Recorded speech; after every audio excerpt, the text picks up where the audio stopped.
Good to be here on this Monday. Kevin Thomas, Ben Troop, thanks for making us a part of your day. So much to get to here on the show. We'll talk Dogs football. Jordan Hill, Dogs 247, going to join us, and we'll get the very latest coming out of Athens as Georgia getting ready to defend. It's got to make a lot of Bulldogs fans' hearts glad. Defend the national championship. Also, we'll chat with Tremaine Jackson. He steps in, head coach at Valdosta State. Speaking of national champions, they played in the national championship game last year. Right after the game was over, Gary Goff takes another job. Tremaine Jackson comes in from Colorado to take over in Titletown, and we'll talk to him about that transition. A championship program, a lot of steep tradition. You come from outside the area to try to maintain that tradition. We'll talk to him about that coming up here in about 30 minutes or so on the program. Also, a conversation with Gary Stokan of the Atlanta Sports Council. Obviously, the kickoff coming up with Georgia and Oregon in the not too distant future. So a lot to get to here on the show. 912-342-7184. You can join us. You can also catch us streaming live, ESPNCoastal.com or the ESPN app. And if you want to see Ben and I smiling faces, you can catch us on Facebook, Twitter, or YouTube. Go to our YouTube channel at ESPN Coastal, and you can watch the show there, or our Facebook and Twitter channels, and you can catch the show broadcasted live. But Ben, I mean, you'd like to say we're in a better mood. A lot has happened since last Thursday. A lot has happened since last Thursday. Most importantly, not a lot of Braves winning happened since last Thursday. Braves go 1-4 in the series with the Mets. I said, look, I think the Braves still have enough to overtake the Mets going into the series. I look at it now and say it's doable, but there's not a lot of baseball. I mean, think about how much the Braves had to do to trim the lead from 10 down to 4-3, what they've done. Can they do that in the basically month and 3 quarters they have left? It's certainly going to be way more difficult. You do have a lot of head-to-heads left with the Mets, but I look at it, and for all the umps are bad and all the stuff you can say. Look, and again, fans will say all that stuff. I'm just the bottom line of you didn't win. And not only did you not win, you didn't look good in a lot of those games. No. And maybe you could turn that around and look like a better baseball team, what have you. But at least for now, you think the Mets have the upper hand. Now, anything happens in the postseason when you get there. But for now, regular season, Mets have got the upper hand with the way things went this weekend. You were getting no hit until Dansby broke that up. You had to play from behind a lot, and you didn't get, according to the book, great starting pitching that you've kind of relied on throughout a good portion of this turnaround and come back this season. So that being said, Ben, what's your posture here on a Monday? If you're a Braves fan, Braves fans will hear from you. What's your posture here on a Monday after losing 4 or 5 to the Mets? Is it concern? Is it the Mets are a better team? Is it just you slough it off as bad series all the way around? I tend to look at it as Mets made a statement. How do you respond? You didn't play well, but the Mets played really, really good. And you're going to have to beat a team like that if you want to repeat and win the World Series. And I think the Mets kind of have that statement of, hey, the Mets are going to Met. Clemson's going to Clemson. You know, that was a thing till it wasn't a thing. Mm-hmm. So I still think you can rely a little bit on, hey, maybe the Mets have a slip up. But what we saw this weekend was a focused Met team, a team that wanted to make a statement, a team that went out to prove something to itself, and they did that, Ben. So I think if you're the Braves, you have some more games coming up with the Mets. You're going to have to take advantage there. But as far as winning the division, it's going to take a little bit of a slide by the Mets, and you're going to have to continue to play at a pretty high clip down the stretch if you're going to whittle yourself back in this thing. Very, very impressed by the Mets this weekend. I think what happens to Kevin, the one game that the Braves did win, the Mets was making a comeback in that game. You think you up 8-0 and you think you're safe, and here come the Mets. Those other 4 games, it kind of got out of hand and kind of stayed out of hand. I think what I learned about the Mets is this. DeGrom, Scherzer, they really, really good. Pete Alonso, about as dangerous of a player, not named Acuna, not named, Aaron Judge. You give him anything. Now, I know Ronald Acuna Jr., which I'm going to talk about him in a second, robbed him of a homer, or that would have been another one.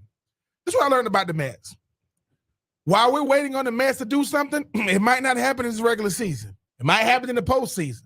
Because, Kevin, their lineup, I mean, they can hurt you, especially with a guy like Pete Alonso. Their pitching could hurt you. And when they went up against a team like the Braves, the last 4 years, the Braves have been, arguably the class, of the division, winning it the last 4 years.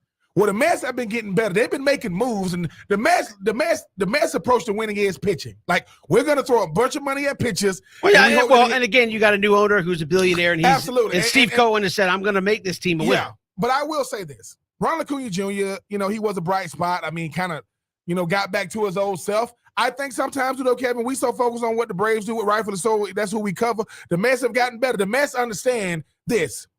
This team is dangerous enough to go from a 10.5 game lead. We have a 10.5 game lead on them to, two games. But when we play them, it's when we kind of get to flex our muscle a little bit. Is that an indicator of what happens, towards the end of the season? We don't know.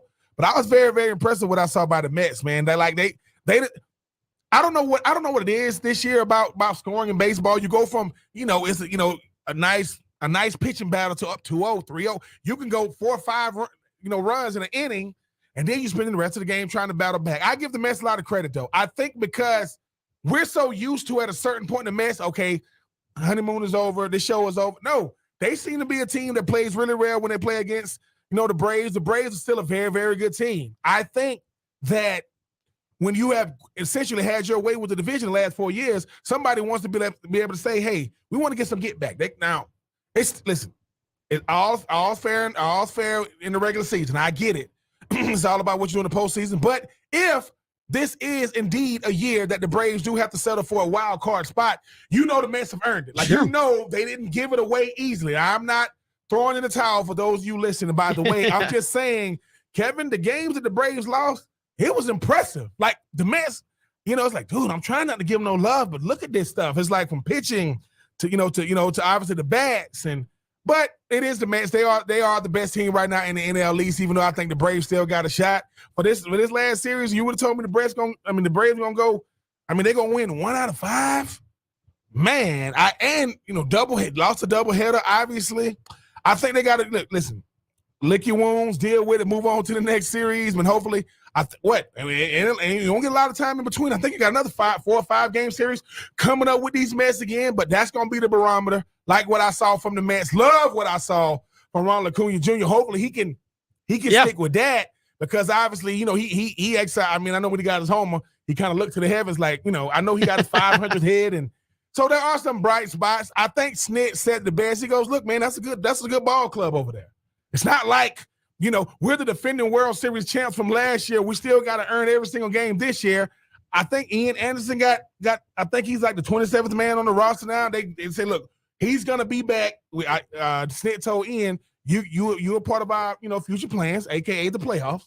But right now, well, you need to go work on your stuff, man, because it ain't getting no better right now. But hey, Mets took 4 out of 5. They handled business. They've handled business every time they played the Braves this year. That's a sign of a team that understands we got to play our best when we're up against the best.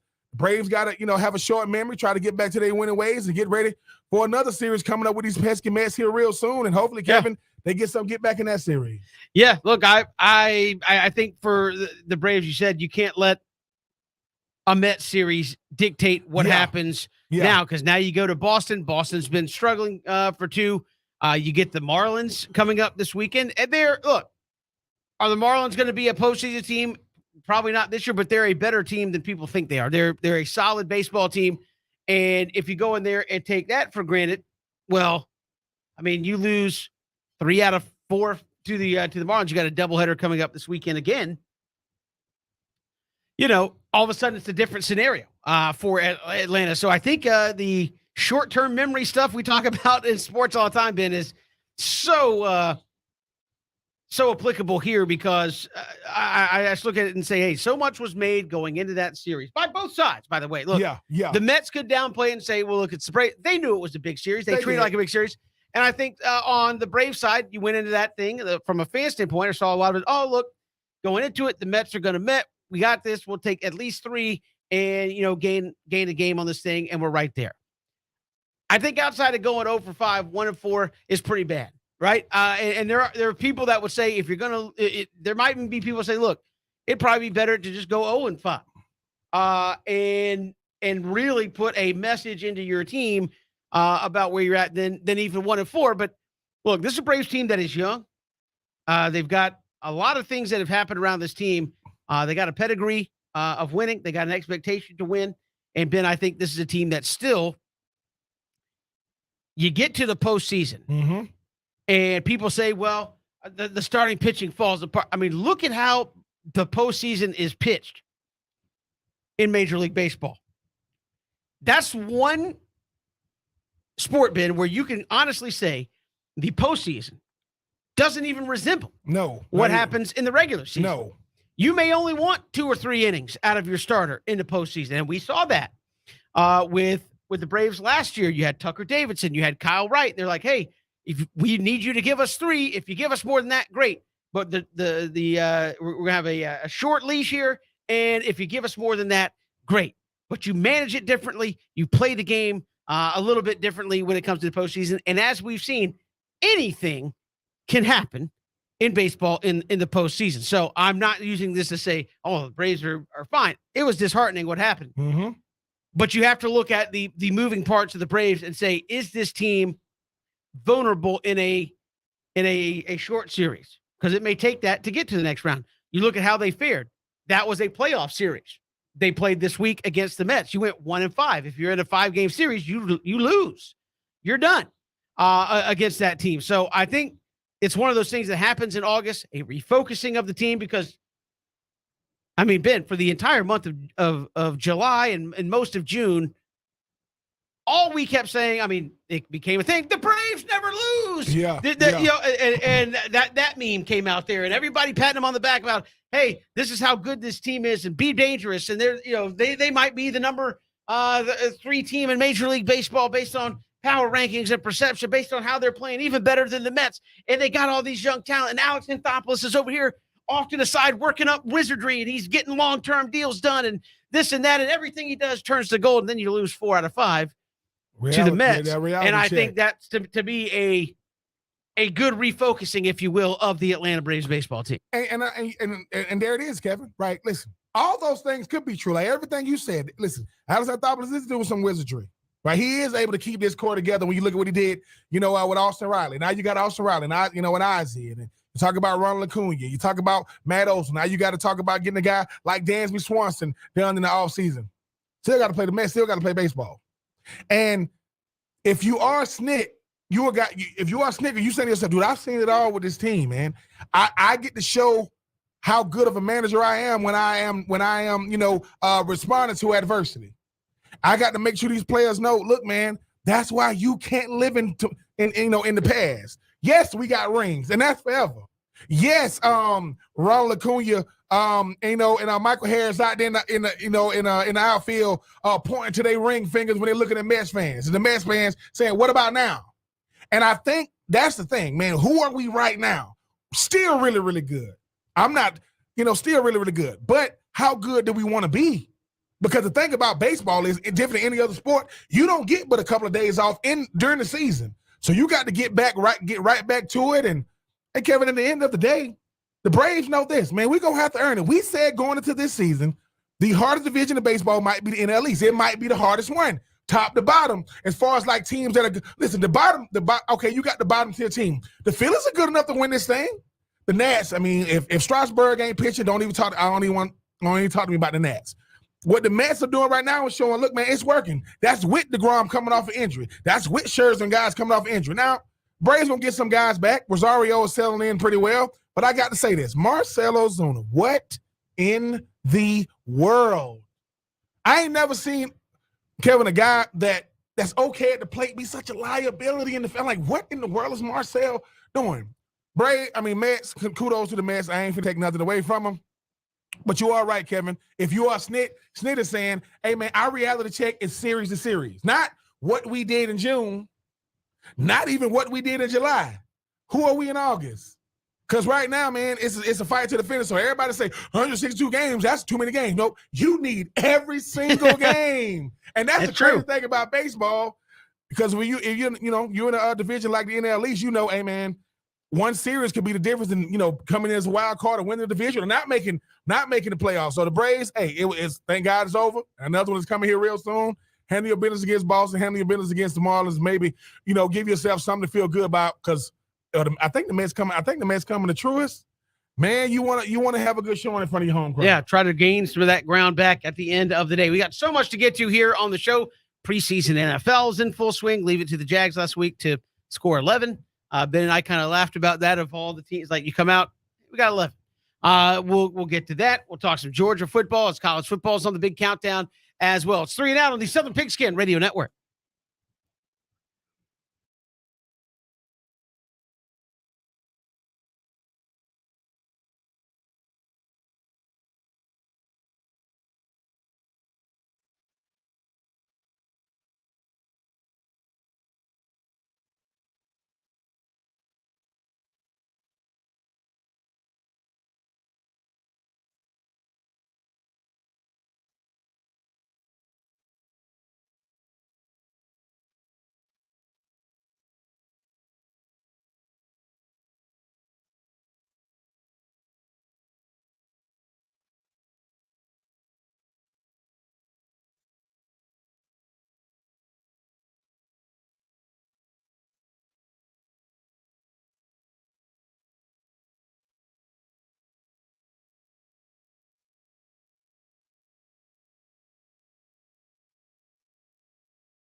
Good to have you back. Here it is, 3 and Out. Kevin Thomas, Ben Troop, glad you're making us a part of your day. We'll chat with Tremaine Jackson, Dallas State head football coach. He will join us coming up here in just a little bit, replacing Gary Goff. Went to the national championship game last year with Dallas State. Comes from the outside, came from Colorado into a program that's got a championship tradition. We'll ask him about that transition and more. But Ben, preseason, you had the Hall of Fame game this past week. The Jags scored 11 in a loss to the Oakland Raiders. You're looking at all these practice videos out there. The one making the rounds is, Jordan Davis. Boy, he's going to be unstoppable. And I think for a lot of people who've watched a lot of football where he was pushing the center back, said, I'm not saying he's not going to be unstoppable, but that's a drill. Like the center is supposed to go back on that. We saw that you and I were talking before the show. I said, Ben, let me get your reaction to this. Because all the team, I'm just saying, because all the team accounts, they're in the hype business. Right? They're, anything happens good at Falcons campus. Oh, somebody's looking cold at Falcons camp, or whatever it is they're putting out there. And so the Jacksonville Jaguars social media team put out a video of a practice workout, and it said, slow feet don't eat. And it was of Trevor Lawrence, if you're familiar with football, doing the ladder drill. And then he drops out of the ladder and sets his feet and throws a pass. All right. I have not played nearly as much football as you, but I've seen the ladder drill. Yes. And so I showed you the video from the Jaguars official account that said, slow feet don't eat. And I said, Ben, I'm not hating on Trevor Lawrence, but is this fast feet? And you said, I mean, he might be starving. He's starving. He's starving like Marvin. He's starving. What I mean, why would you do that? Here it is. No, Kevin, think about this. When you look at something, you're looking at it from two ways. You're looking at it from a casual fan, just a casual onlooker, sure, and an analyst. So as an analyst, you're saying, because one of them may sway you a little bit. Well, the caption. But even the fan side, I'm like, I've seen way faster. The caption is trying to shape your thinking as what it should look like. All right, boom. Slow feet don't eat. So in my mind, I'm thinking, so your anticipation is this boy finna be moving, and then you press play. And you like, maybe fast ain't equal across the board. Maybe what the person's looking at, but Kevin, no, you started off the segment correctly. They're in the hype business. I said this. I said, watch how much hype happens between games that don't matter and games that do. Now it's Trevor. Man, Travis Etienne is fast. Sweet, slow. And neither one of them played in the pre. Did you see Trayvon? Did you see Trayvon Walker with the long arm and the sack? Woo! That ain't Trent Williams he going up against. That is a left tackle, not the starting left tackle. That is a big. Jordan Davis is pushing that center back. Jordan Davis is going to push every center back in the league. every last one of them, right? A man that big pushing a guy, that's not as big as him back. Cool. But this is the thing. Who put out that thing about Jordan Davis? A Philadelphia Eagles, either insider, media person, or a fan. Who put that stuff out about Trevor Lawrence? The hype train. The hype train is real, people. Because this is the thing. The hype train is trying to get you to become a fan of the hype. We want you to say. But as soon as Trevor Lawrence throw a pick, and he's going to throw one, you're going to be like, well, what's all that sweet feet don't eat? That stuff don't mean anything. Why? Because there's nobody in front of him. He's going through a lot. No, Kevin, no, this is what it was, Kevin. Not only have you seen the ladder drill, you've done it. And poorly, I might add. But I mean, right? No, this thing. But I understand what you're saying. I just when I see stuff like this, part of me is like, and maybe I'm jaded by this, but social media has people out there freaking out about stuff that, it's like, and I get it. You're in the hype business, but again, I see some of this stuff is like, this is the equivalent of like, Austin Riley's going to hit 70 home runs because you see him hit a tape measure batting practice shot off a dude that's 60 throwing it about 50 miles an hour. That's the stuff that drives me crazy. And you go read the comments and people are going, oh man, Trevor Lawrence is going to be so, or Jordan Davis is going to be unstoppable. He's going to be unstoppable. It's like, I don't understand. I don't understand. They can't touch him. I don't understand why we I fall don't- for I this don't need stuff. that. I don't- Where as- I it's, don't need I'm that. saying I don't understand why we fall for this stuff where it's like you are looking at things in one isolated moments, two in the preseason. Trevor Lawrence, if slow feet don't eat, I mean Trevor Lawrence did no eating Zero. in the Hall of Fame game. Zero. Neither did Travis Etienne because they did not play. So I look at some of the stuff. It's like when you get excited about practice footage, like I don't understand how people get like. I want to see guys do it on the field in something that matters. And I'm not downplaying the fact that Trevor Lawrence can play, but when you see things like slow feet don't eat, and then you watch a video where you go, well, that isn't exactly fast feet. Exactly. I mean, they're probably moving faster than Kevin Thomas's feet would move through that ladder. But I mean, that's not something that gets me hyped that, Trevor Lawrence is going to be a top 10 quarterback all of a sudden. And so I see stuff like that, and I get people are trying to get people in a certain frame of mind. And as you said, a perfect example, as you said, against, Trayvon Walker. He did get a sack against a left tackle, but probably not the nope. left tackle. Nope. And you go back to what was it, the Denny Green thing of who the heck takes the third game of the preseason like it's the Super Bowl? You know what I mean? And this is obviously the first game. So I think we read in too much to guys we want to be good off of stuff that, as you said, at the end of the day, doesn't really matter. Teams trying things, teams testing guys, teams doing certain stuff, situations so they can get it on film. I mean, so off of that, what if Trayvon Walker doesn't have a sack the first month of the season? Mm-hmm. I mean, so I see stuff like that, but it drives me nuts. It's gonna get ugly. Drives me nuts. No, when Kevin, we try to hype guys up off of preseason and practice tape. Because we did it to ourselves, right? We do things to ourselves. Now, when it comes to the teams you root for, are you gonna see something different? Of course, but you got a bias too. Right? Well, okay, fine. Case in point, the Falcons are playing on Friday. Well, I mean, they are.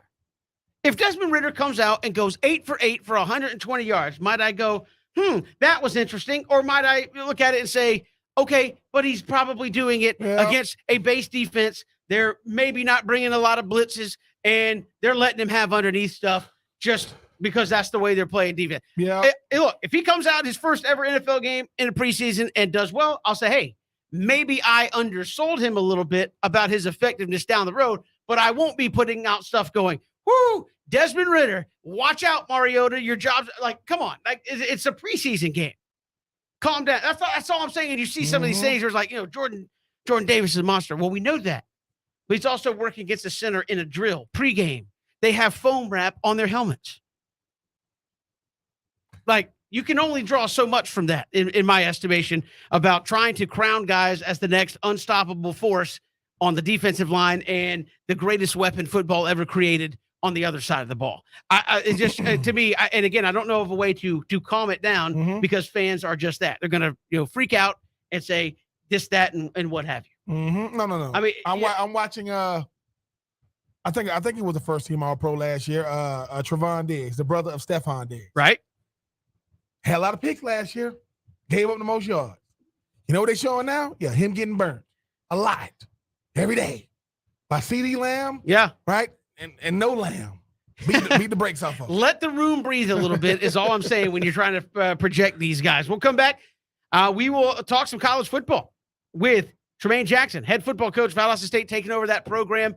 And the countdown is on to their season. What's he experiencing coming into Titletown? We'll look to talk to him next year. 3 and Out on the Southern Pigskin Radio Network.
Good to have you back. Here it is, 3 and Out all across the Southern Pigskin Radio Network. Kevin Thomas, Ben Troop, thanks for making us a part of your day. College football is coming back rapidly, and it will be here before you know it. Our next guest took over the program at Valdosta State after a trip to the national championship game for the Blazers. He was named the coach shortly thereafter, and he joins us here to begin his first season there in Valdosta. Tremaine Jackson joins us here on 3 and Out. Coach, welcome. How are you?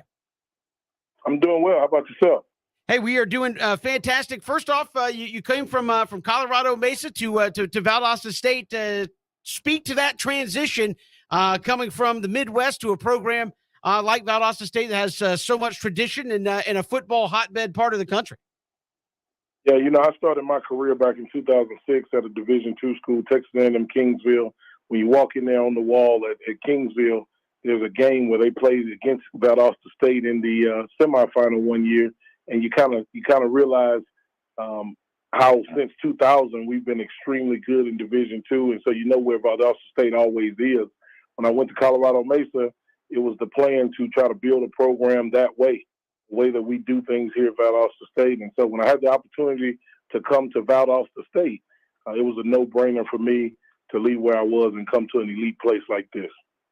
Coach, discipline, obedience, grit, the dog mentality. Talk about how long that's been a part of your mantra as being a coach and how much of that, coming in with everybody understanding this is what we're looking for, this is what we play like, this is our mentality, because I believe that, the entire makeup of a team starts with the mentality of the head coach.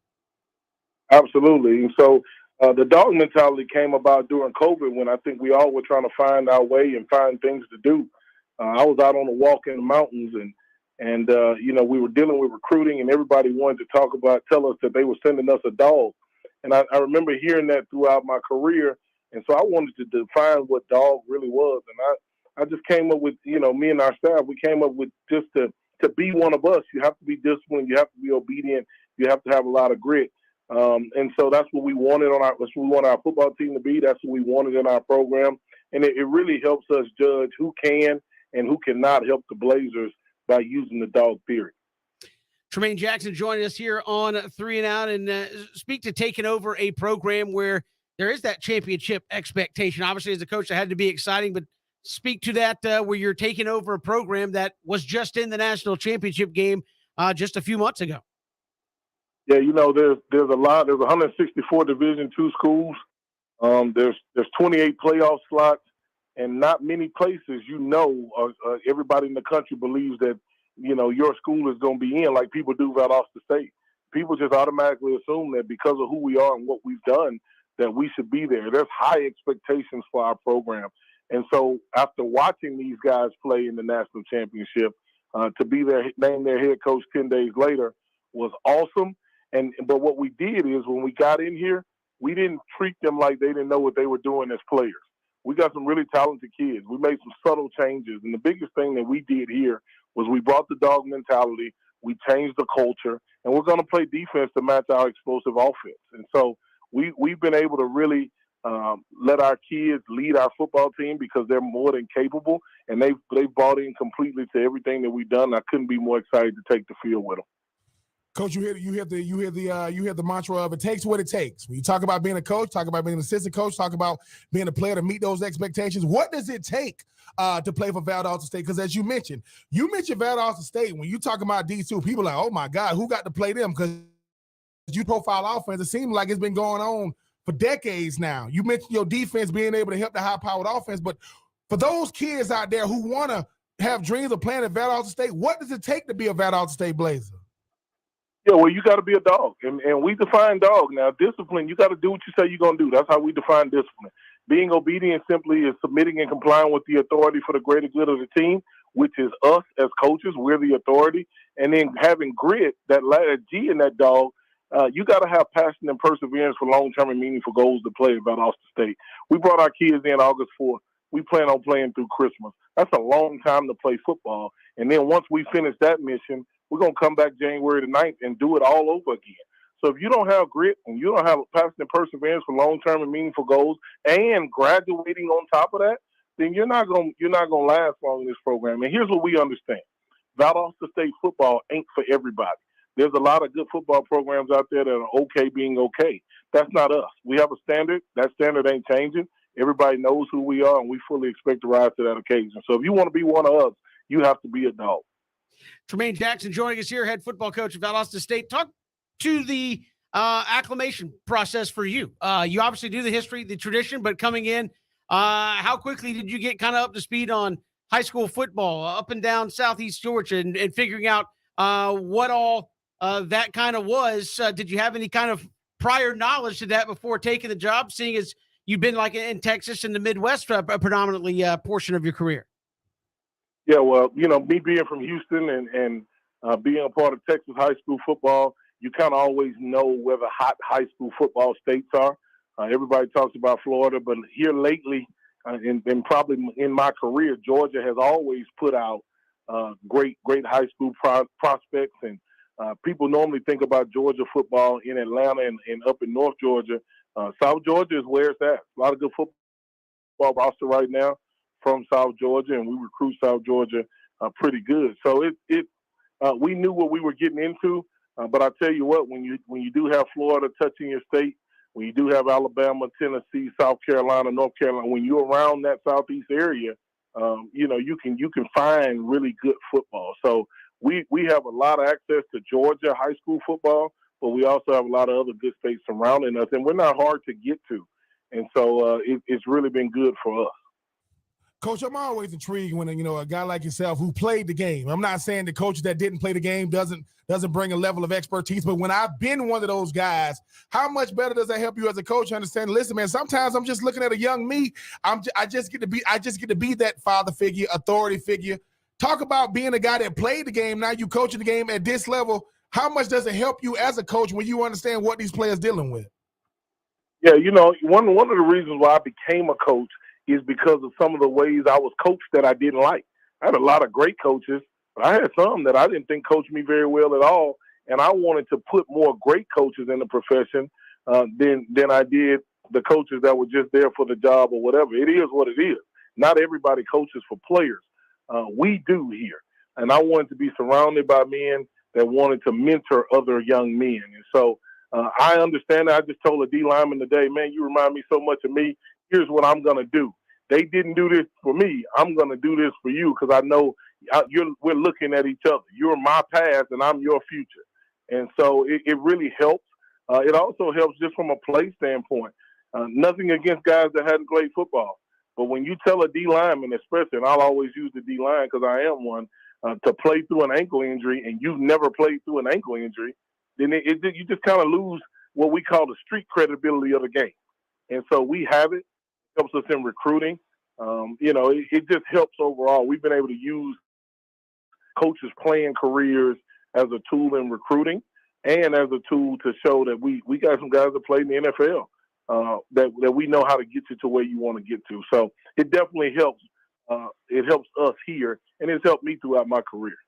Tremaine Jackson joining us here, head football coach, Valdosta State coach. Finally, I know every coach says I'm not doing that. So, but I'm going to ask you anyway. How excited are you for September 1 and the first game coming up to take over that program and officially run out there? I know you got a lot of fall work left to do, but how excited are you for September 1? Yeah, I'm very excited. I wouldn't dare sit here and tell you that we're not excited for September 1. We believe in showing our guys the vision so that they don't get discouraged by the process. And the vision is when we do run out the tunnel September 1st, that we're clicking on all cylinders against a very good Kaiser team that we have to play. We make no qualms about it. The old school coach talk and all this, that, and the third, we don't really do a lot of that. We're realists around here. Our kids are preparing every day to get to September the 1st, and we want to have a good showing. But I visualize myself running out the tunnel with this team, letting them lead us onto the field. And I'd be lying to you if I tried to tell you I'm just focused on the day-to-day. We do, however, understand that in order for us to be successful September 1st, we got to be successful here in 20 minutes when we have our next meeting and win every little thing that we do in the program. So make no doubt about it, we look forward to seeing a really packed stadium on a Thursday night before Labor Day. Nobody's got any excuses not to be at the game. And so we can put our product and people can see how our boys been working. Tremaine Jackson joining us here on 3 and Out. Coach, really appreciate the time. Best of luck to you guys moving forward. Thanks so much. Thank you guys so much, and go Blazers.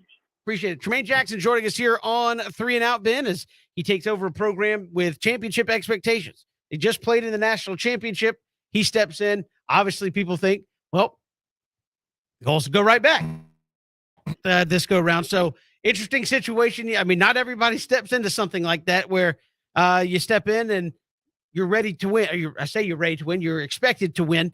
A lot of times you get kind of like what you saw to a different degree in Statesboro, where you're expected to win, but you're coming off a season where you won 3 games, right? Where Clay Helton saying, look, I expect to win their championship tradition, but we won 3 games. We got a little work to do. He's coming in. This is a program that played for the championship last season. And as he said, 10 days after that, he's the head coach. So obviously there's a lot of expectations on what they're going to try to get done here in 2022. It is, Kevin. And listen, and this is no knock to Kirby Smart. This is no knock to Coach Helton. This is no knock to Coach Helton in Statesboro and Coach Kelton in Savannah. I don't know if there's a harder coaching job in the state of Florida when you talk about college football, because Kevin, look, I know that Kirby Smart got his rings, but if you are a head coach of Valdosta State, when they come together, when the old coaches come together, they count how many rings do you got? How many, what was your offense rank? Coach Jackson understands this. I can't hide in Valdosta. Got documentaries down there, Titletown, and they live up to the billing. So I'm wishing them nothing but the best, but I like what he said about Kevin saying, look, I had a lot of coaches that helped me. I had a lot of coaches that didn't. So I want to make sure I am the opposite of the bad coaches and be a representation of the good ones. But at the same time, man, come September 1st. Like he said, it wouldn't matter if it was September the 3rd. September 1st, it's going to be a packed out house. What else are you doing at Valdosta when the Blazers are playing? The answer is nothing. I don't watch them on TV. I'm going to watch them in person and go watch the record when I go home. But I wish Coach Jackson nothing but the best. But he knows what he said, 164 Division II schools, only 20-some make the playoffs. Well, I know what the expectation of one of them is.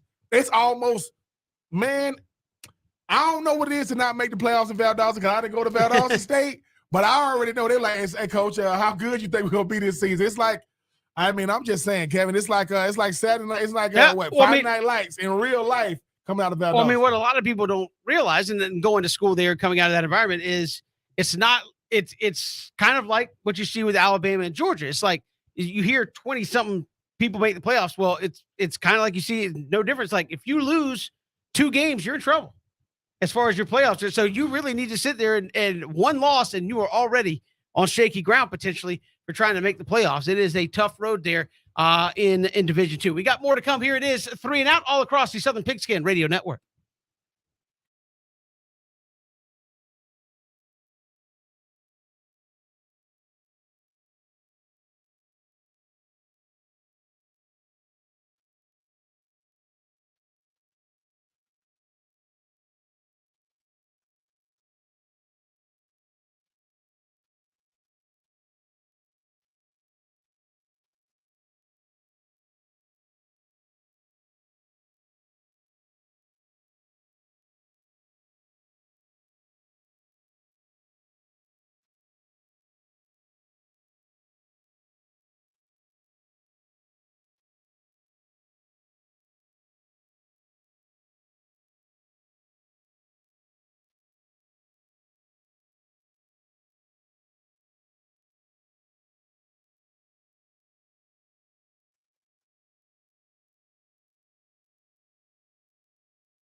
Good to have you back. Here it is, 3 and Out, all across the Southern Pigskin Radio Network. He has been Troop. I am Kevin Thomas. Glad you are with us. Of course, I know a lot of folks happy here the last few days as back to school happened. And Ben, I was telling you during the break, with all the back to school stuff, parents have to go meet the teachers and all that kind of stuff. Well, we did that with my two kids. We're going back to school, and one of the teachers for my younger son handed out a little form about like get to know the student kind of thing, where there was forms like, hey, what's your contact information? If there's an emergency, who do you call? That kind of stuff.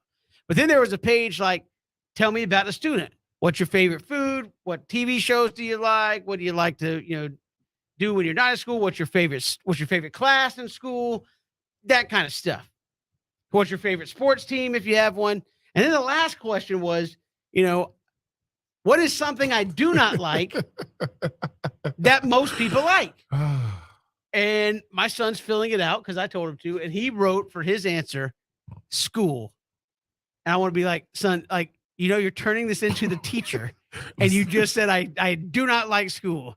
And so he was like, well, you want me to change it? And I was like, you know what? No, be you, turn it in, and we can all have a laugh about it. But his answer for what I do not like, school. I'm like, gonna be a long year. I will say this, because I know which one of yours. I already know which one of your sons you're talking about. You don't even got to. But Kevin, at the end of the day, right? He's already shown. No, I'm gonna be honest about this. I don't got to make something up. That way, if I don't know during the year, my demeanor ain't 100% ain't. I told y'all this is something I have to do. It's not something I want to do. This ain't where I want to be. It's where I have to be. But Kevin, let's just call it what it is. If you're a parent, you love school time. Love it. Except you got to get up early. And you got to make sure they get to school. Unfortunately, they're not old enough to do it themselves. We'll come back hour 2 next, 3 and Out.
Hour 2 here of 3 and Out. Glad you're making us a part of your day. Plenty to get to here on the show. We'll hear from Jordan Hill, Dogs 247. He'll join us coming up just a little bit. We'll get the very latest from Bulldog camp as they count it down towards the opener there with Oregon. Ben, that's a game a lot of people should be looking forward to. Oregon, obviously, pretty good program, but obviously then you get the coaching crossover taking place.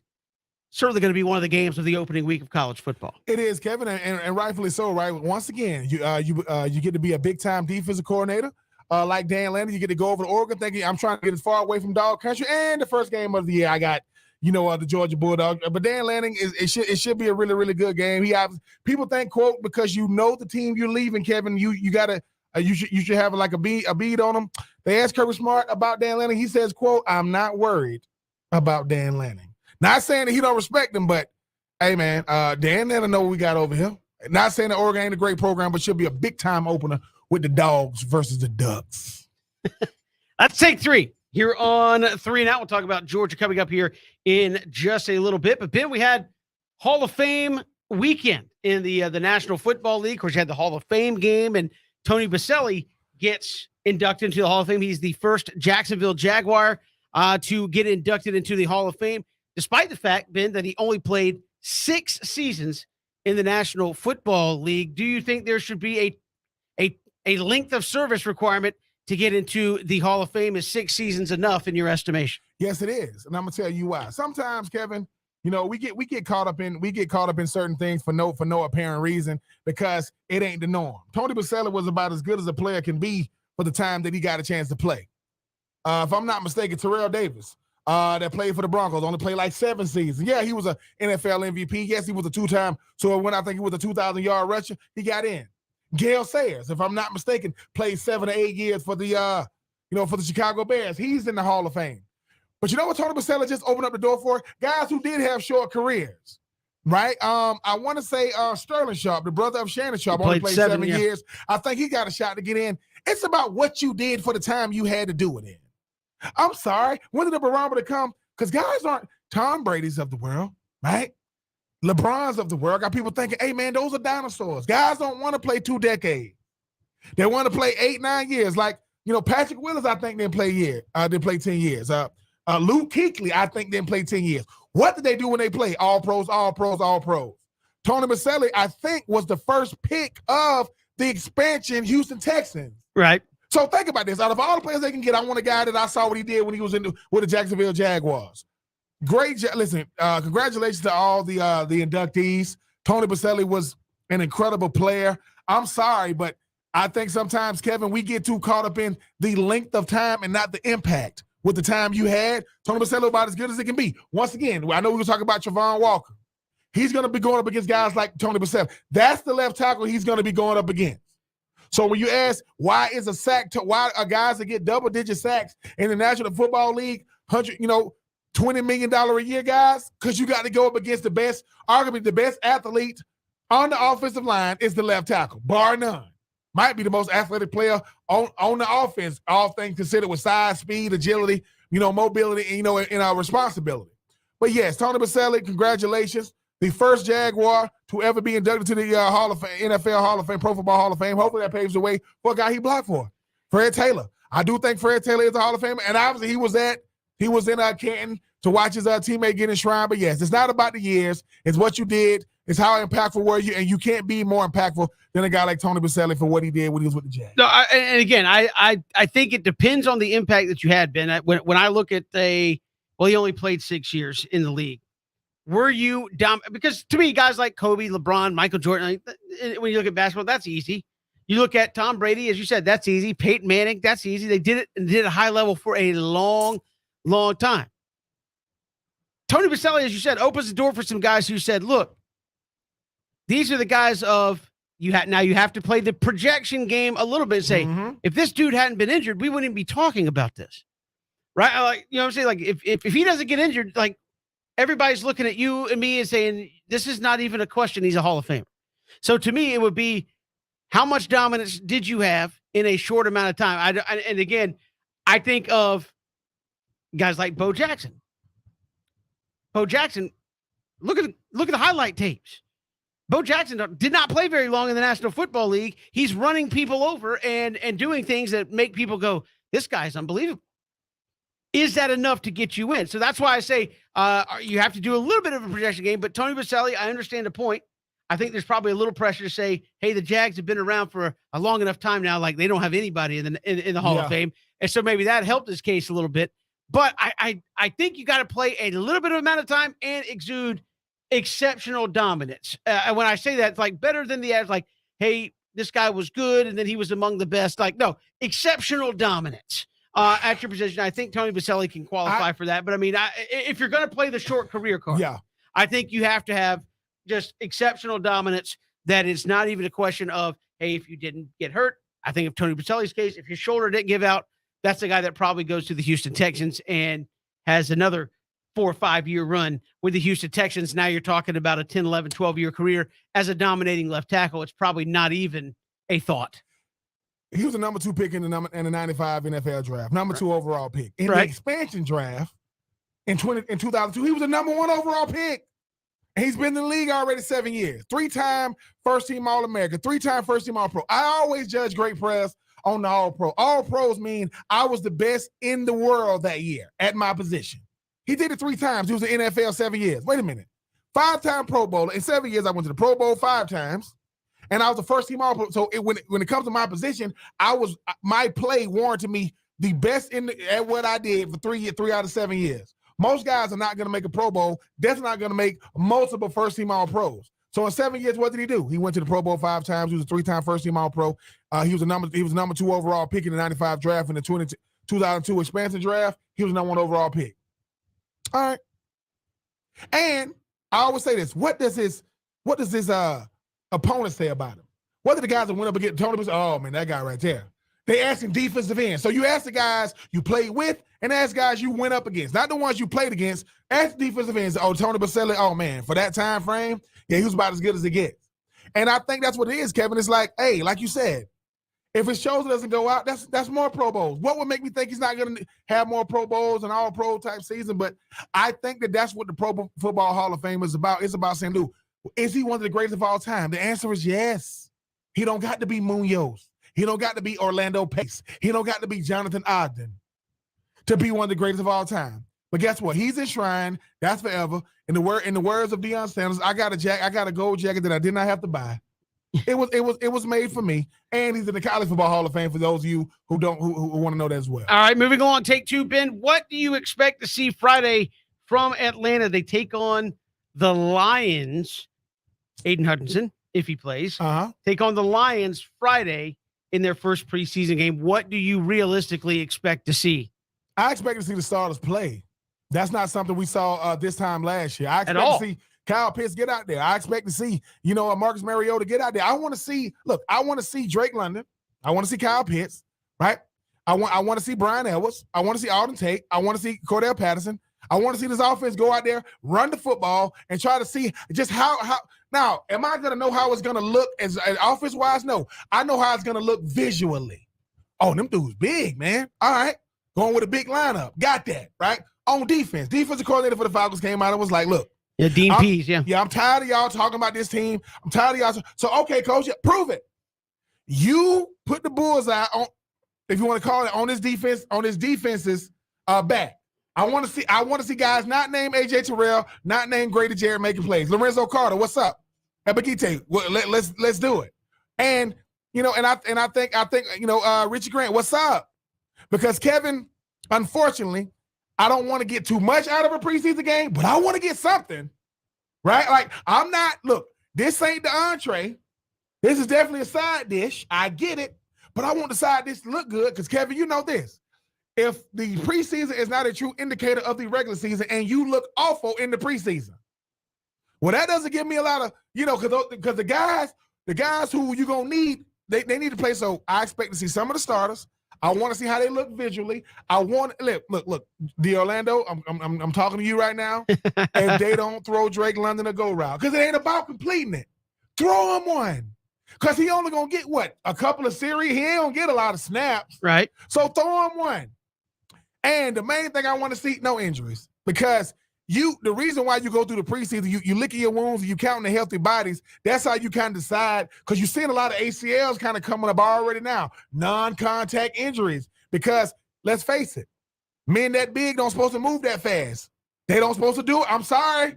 They don't. Yes, I was one of those guys. But you talk to a doctor, they say, look, a guy that big, stopping on the dime, doing it over and over and over and over again, that's not regular. And a knee can only take so much. So healthy bodies, I want to see how this offense look. I want to see the defense kind of make some strides.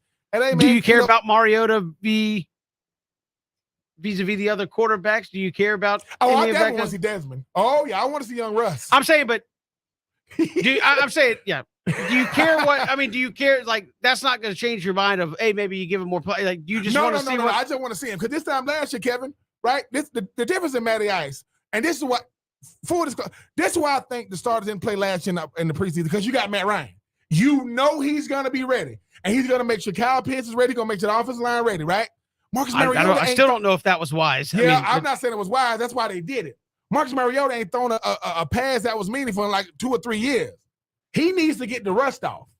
He's used to coming in as a backup to make sure, hey, man, let me be a true backup because this is what I'm going to do all year.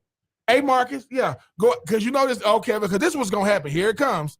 Marcus Mariota goes, 2 for 6 for 40 yards, and Desmond Ridder goes, 10 for 16 for 200. Well, one had more opportunity than the other, and Desmond Ridder, he needs to go out there and prove he is the solid number 2, because I'm serious about this. I want to see Felipe Franks, because he's going to have to play some tight end. He's going to play a lot of it, and maybe this is the bias in me.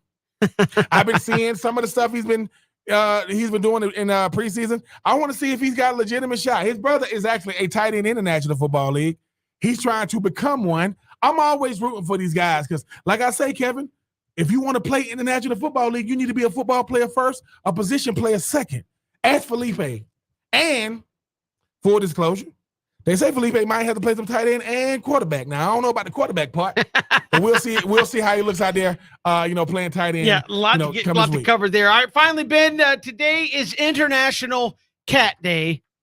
Is this the worst holiday ever? It is. I agree. And look, to you cat lovers, cat people, may God bless you. I'm gonna tell you why I'm not a cat person. Dogs make noise. I know what a dog is. A cat can jump up on a piece of furniture, don't make a sound. Right? Cats like to scratch stuff. Cats are needy. Cats want you to, are you all right? I ain't got time for that. And cats, they fluctuate in size too much. You got real itty bitty, you got these big old gigantic, super duper fat cats. I'm not dealing with them. I ain't no cat person. Look, if you're a cat person, may God bless you.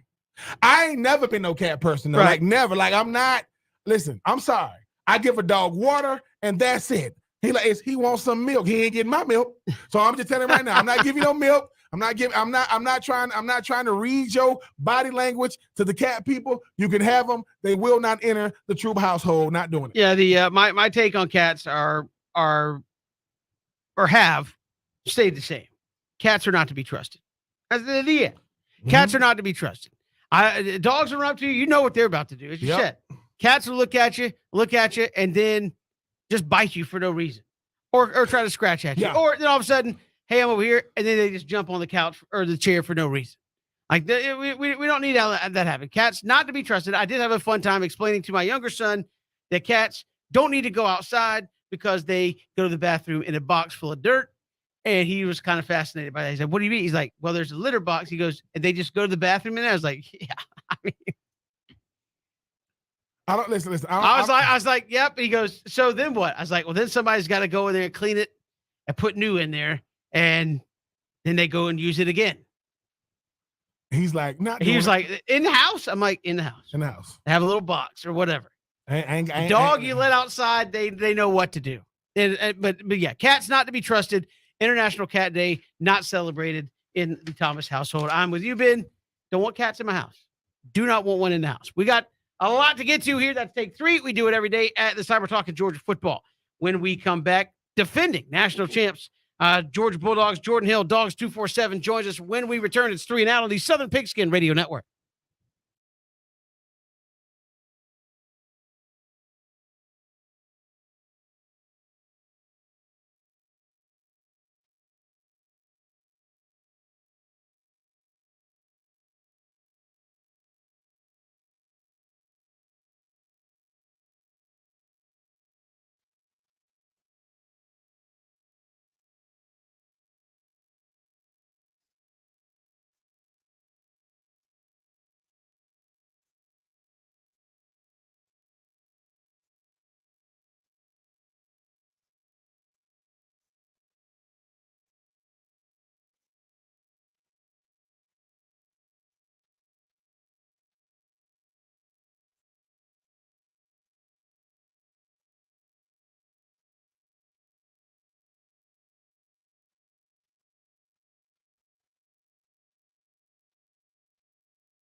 Good to have you back. Here it is, 3 and Out on the Southern Pigskin Radio Network.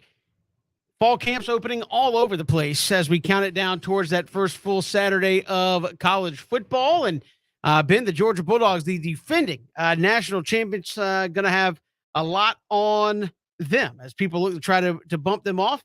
And they got the talent, maybe make another run at this thing. Joining us here from Dogs 247, Jordan Hill joins us here on 3 and Out. Jordan, welcome to the show. How are you?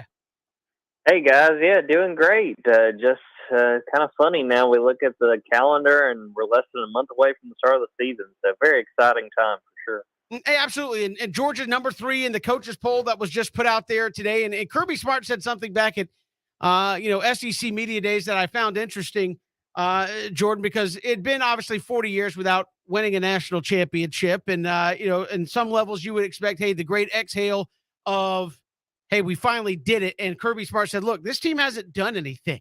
How I guess, do you take that? Is it one thing to say versus, I mean, everybody that's played for Georgia since 1980 is when you're going to win a national championship, when you're going to win, and then you turn into 1980. And now that you did it, how do you try to avoid that big exhale? I know Kirby's like, hey, we haven't done anything, but I mean, a lot of these guys literally just did. Well, I think the thing that helps Kirby's point, and I really do think it's a pretty good point made by him, is the fact that a lot of those major contributors from that team are in the NFL now. I mean, they had 15 guys drafted, 5 off that defense in the first round alone. That's something he really stressed and has told us, in the media availabilities we've had, even going back to the spring. He said he's had teams in the past, whether it was when he was at Alabama as an assistant or during his time so far at Georgia, where he did kind of worry about complacency, when he worried about guys coming back, coming off really good seasons, either individually or with the team's overall success. And he said that this team doesn't really have that because a lot of those major contributors are gone.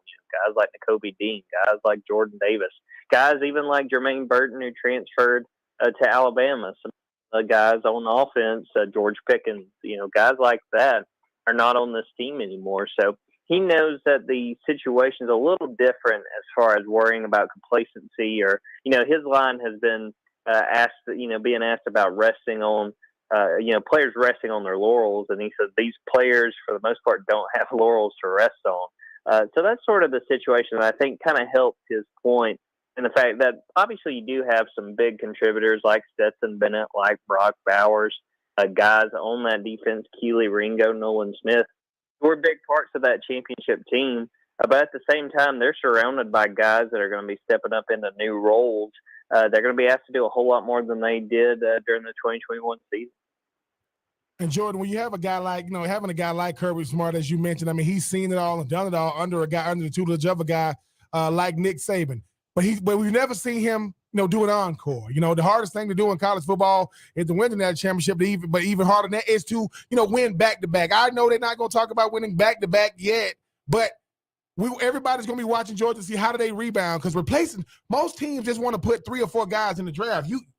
15 guys got drafted. Some of the big, which one of them being the number 1 overall pick in Travon Walker. What has been like the message to the team this year? I know they want to be, I know they're going to be hungry. I know they're going to be the hunted. But what has been the message you've seen thus far, in camp? I think the thing that you hit on right there is a big part of it. I'm trying to remember one of the players, I believe, at Media Days said that we want to be the hunter. We don't want to be the hunted. And I think that's sort of the attitude they want to take. They want to be, a team that's aggressive. They want to be a team that obviously is coming off of, for this era of college football, unprecedented success for Georgia football. Obviously, it had been since 1980 since they had won a national title. But I think that's sort of the situation, that it comes from a standpoint of where they know guys, sort of to the point we were just talking about, they're going to need more guys to step up. They're going to need, Kendall Milton and Kenny McIntosh to take more carries at running back, because guys like Zamir White and James Cook are in the NFL now. They need guys at inside linebacker like Jamon Dumas-Johnson and Smile Munden and Tresman Marshall as well to play more reps, because Nakobe Dean and Channing Tindall and Quay Walker are in the NFL now. So I think that's sort of the attitude I would kind of characterize with this team. They want to be aggressive. They want to show that even as hard as it will be for this team to match the highs, whether it was just the defense's success or the fact they won 14 games and won obviously 2 games in the playoff, that they're still striving for it and they want to try to accomplish similar things. Will they be able to do it? We'll see, but I think that they are aiming high nevertheless, hoping for a lot of success in 2022. Jordan Hill joining us here on 3 and Out. You mentioned the running backs there, and you lose 2 guys from that core. And I know at times last year, people were saying, boy, Georgia goes 5 deep at running back, and maybe they still can here in 2022. But are they looking for a similar type rotation out of the backs they've had before under Kirby when they've had multiple guys of just feed the hot hand, or do they want to settle more on guys and roles and how they get used? I think it's going to be a situation that honestly is worth monitoring through fall camp. I mean, I think going into fall camp, there's kind of 3 tiers as far as the running backs. And the top tier is Kenny McIntosh and Kendall Milton, 2 guys I kind of talked about a few minutes ago. McIntosh had the biggest of the workloads between the 2 last year, but part of that was just a matter of Kendall getting hurt. I think he wound up missing 4 games near the end of the season, came back for that national championship game. But those 2 are kind of seen as the lead backs, the veterans who are expected to play bigger roles and stepping into those holes left by Zamir White and James Cook. And then after that, it's really Daijun Edwards is probably that second tier. And he's probably the guy I'm most interested in because, again, I say he's a tier behind these guys. He was a 4-star. He's a guy that had a lot of talent coming out of Colquitt County. And, may get a chance to prove that he can take carries with the rest of these guys. And then sort of that last tier is the 2 freshmen. And really the only thing against those guys is they are still new to this process. I mean, they moved in at the end of May, learning what's expected. 2 guys with a lot of talent, 4-star Branson Robinson and 3-star Andrew Paul.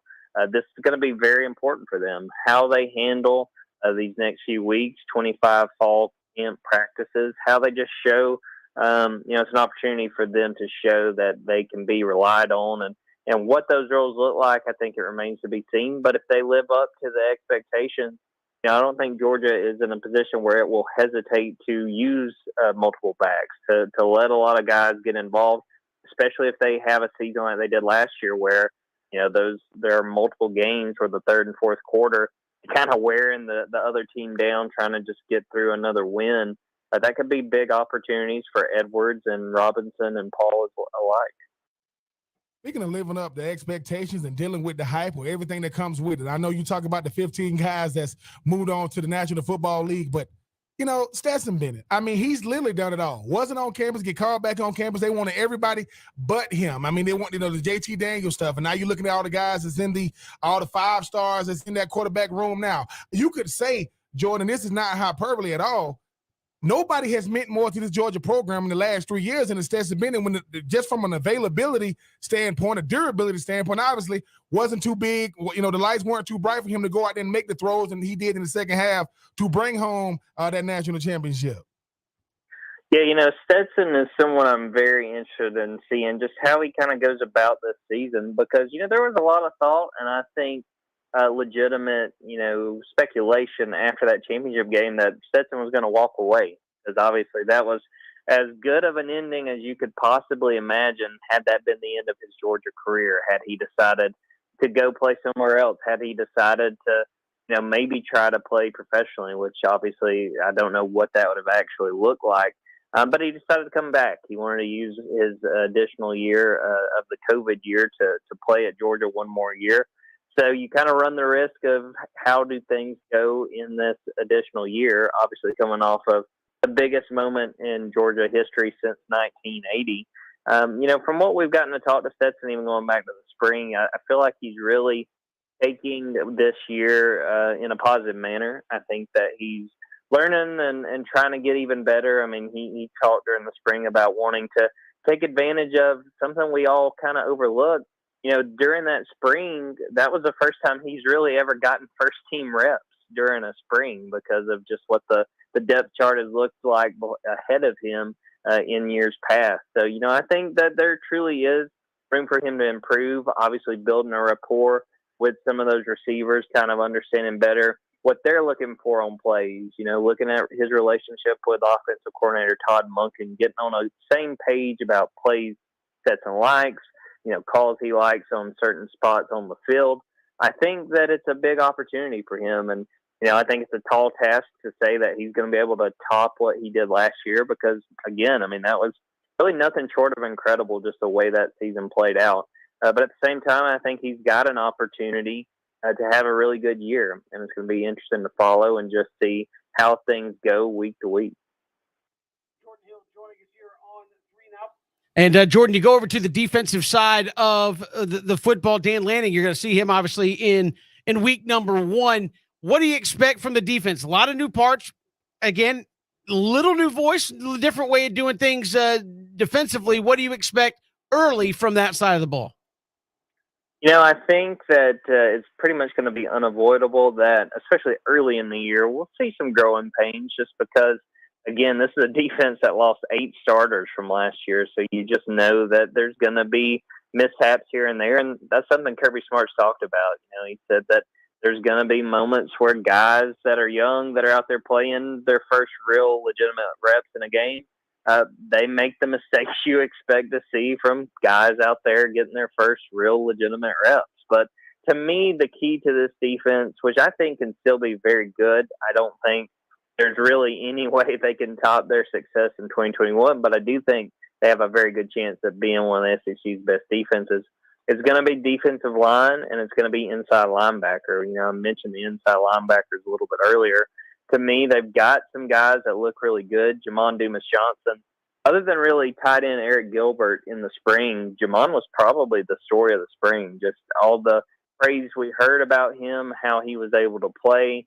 I think he's got a lot of promise, and then they got other guys that are going to try to factor in the inside linebacker conversation. Smile Munden, Tresman Marshall, Jalen Walker. It's guys that we've seen flash, even at this point in fall camp, which is still really early, but they got to be more consistent. And then looking at the defensive line, they've got a guy they know they can trust in Jalen Carter, a guy who, we could be talking next April might be a top 5 pick, may even have an argument to be the number 1 pick there at defensive tackle, but they need guys around him to make plays. They need a guy like Stein Logue, who has played here and there, but is expected to play a bigger role to kind of shoulder that load. They're still trying to figure out what they want to do at defensive end. Right now, it seems like Tyrion Ingram-Dawkins, who's only a redshirt freshman, may take on that role, but they've got pieces around star players or could be star players like a Jalen Carter and a Jamon Dumas-Johnson. But those guys can't do it on their own, just like guys like Kobe Dean and Jordan Davis couldn't do it on their own. So to me, it's just a matter of those guys around the budding stars to step up and get ready to play very significant snaps and very significant minutes in order for this defense to stand out among the rest. Another guy that decided to come back on that vaunted defense, a guy from our neck of the woods, Nolan Smith. You talk about a guy like Jalen Carter who has, top 5 ability. Nolan Smith definitely has first-round ability. What does it mean to have a guy that was a big part of last year's defense, understand what it takes to get it done, play in and play out? How does a guy like him match up coming back for his senior year to try to, really bolster a defense that has a lot of young talent, as you mentioned? I think it's a big opportunity for Nolan, and it seems like from everything we've heard and even what we've gotten to see, I think he's really taken it to heart. I think that this is a guy that's made a lot of plays in the past, but, you look at his numbers as a former 5-star, and, his stats don't exactly jump off the page, but sometimes that's the part of playing on defenses that are just straight up loaded with talent, from the first position to the 11th on the defense. But to me, what really strikes me about Nolan and what makes him such a big turning player on this defense is the fact that he's pretty much answered every call as far as being a leader. I mean, we keep hearing about his efforts to make it known that, he's going to go after guys if he doesn't like the effort he sees. And that's going to be the kind of attitude and the kind of approach to this preseason that's going to put Georgia in a position where, there are a lot of projections out there that people still think this could be a playoff team. Well, as good as the talent will be, if the only leadership is coming from the sideline and the coaches on the headset, it's not going to matter very much. They need star players like Nolan Smith to step up to the challenge and be willing to hold people accountable. And based on everything we've heard so far, he's done just that. I think if you're a Georgia fan, that should make you really excited, not only to know that there's that kind of leadership. I think Nolan Smith's ready to have a big senior year. I think he is trying to maximize the time he's got left in Athens, and I think it sets up really well for him once we get to that season opener against Oregon on September 3rd. Jordan Hill, Dogs 247, our guest here on 3 and Out. Jordan, really appreciate it, man. Thanks so much. Yeah, appreciate it, guys. Jordan Hill, Dogs 247, joining us here, Georgia, Oregon, right out of the gate, and a lot to unpack there with Georgia. A lot of new guys on defense. Stetson coming back, and he kind of talked about that role of a lot of people thought, hey, you're going to go out on the high note, and who's to say there's not another high note to be played here in 2022, and how that kind of plays things forward there with Georgia. We'll come back. We'll react to some of what Jordan had to say when we return. It's 3 and Out on the Southern Pigskin Radio Network.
Good to have you back.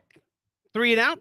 Georgia, as we mentioned their last segment with Jordan Hill, third in the coaches poll that was put out there earlier today, Ben. So a lot of folks giving Georgia a great chance there for the repeat. Let's go to the phones quickly. Ben, our good buddy, the fast-talking AC, joins us here on 3 and Out. AC, what's up? Good afternoon. Thank you so much for taking my call.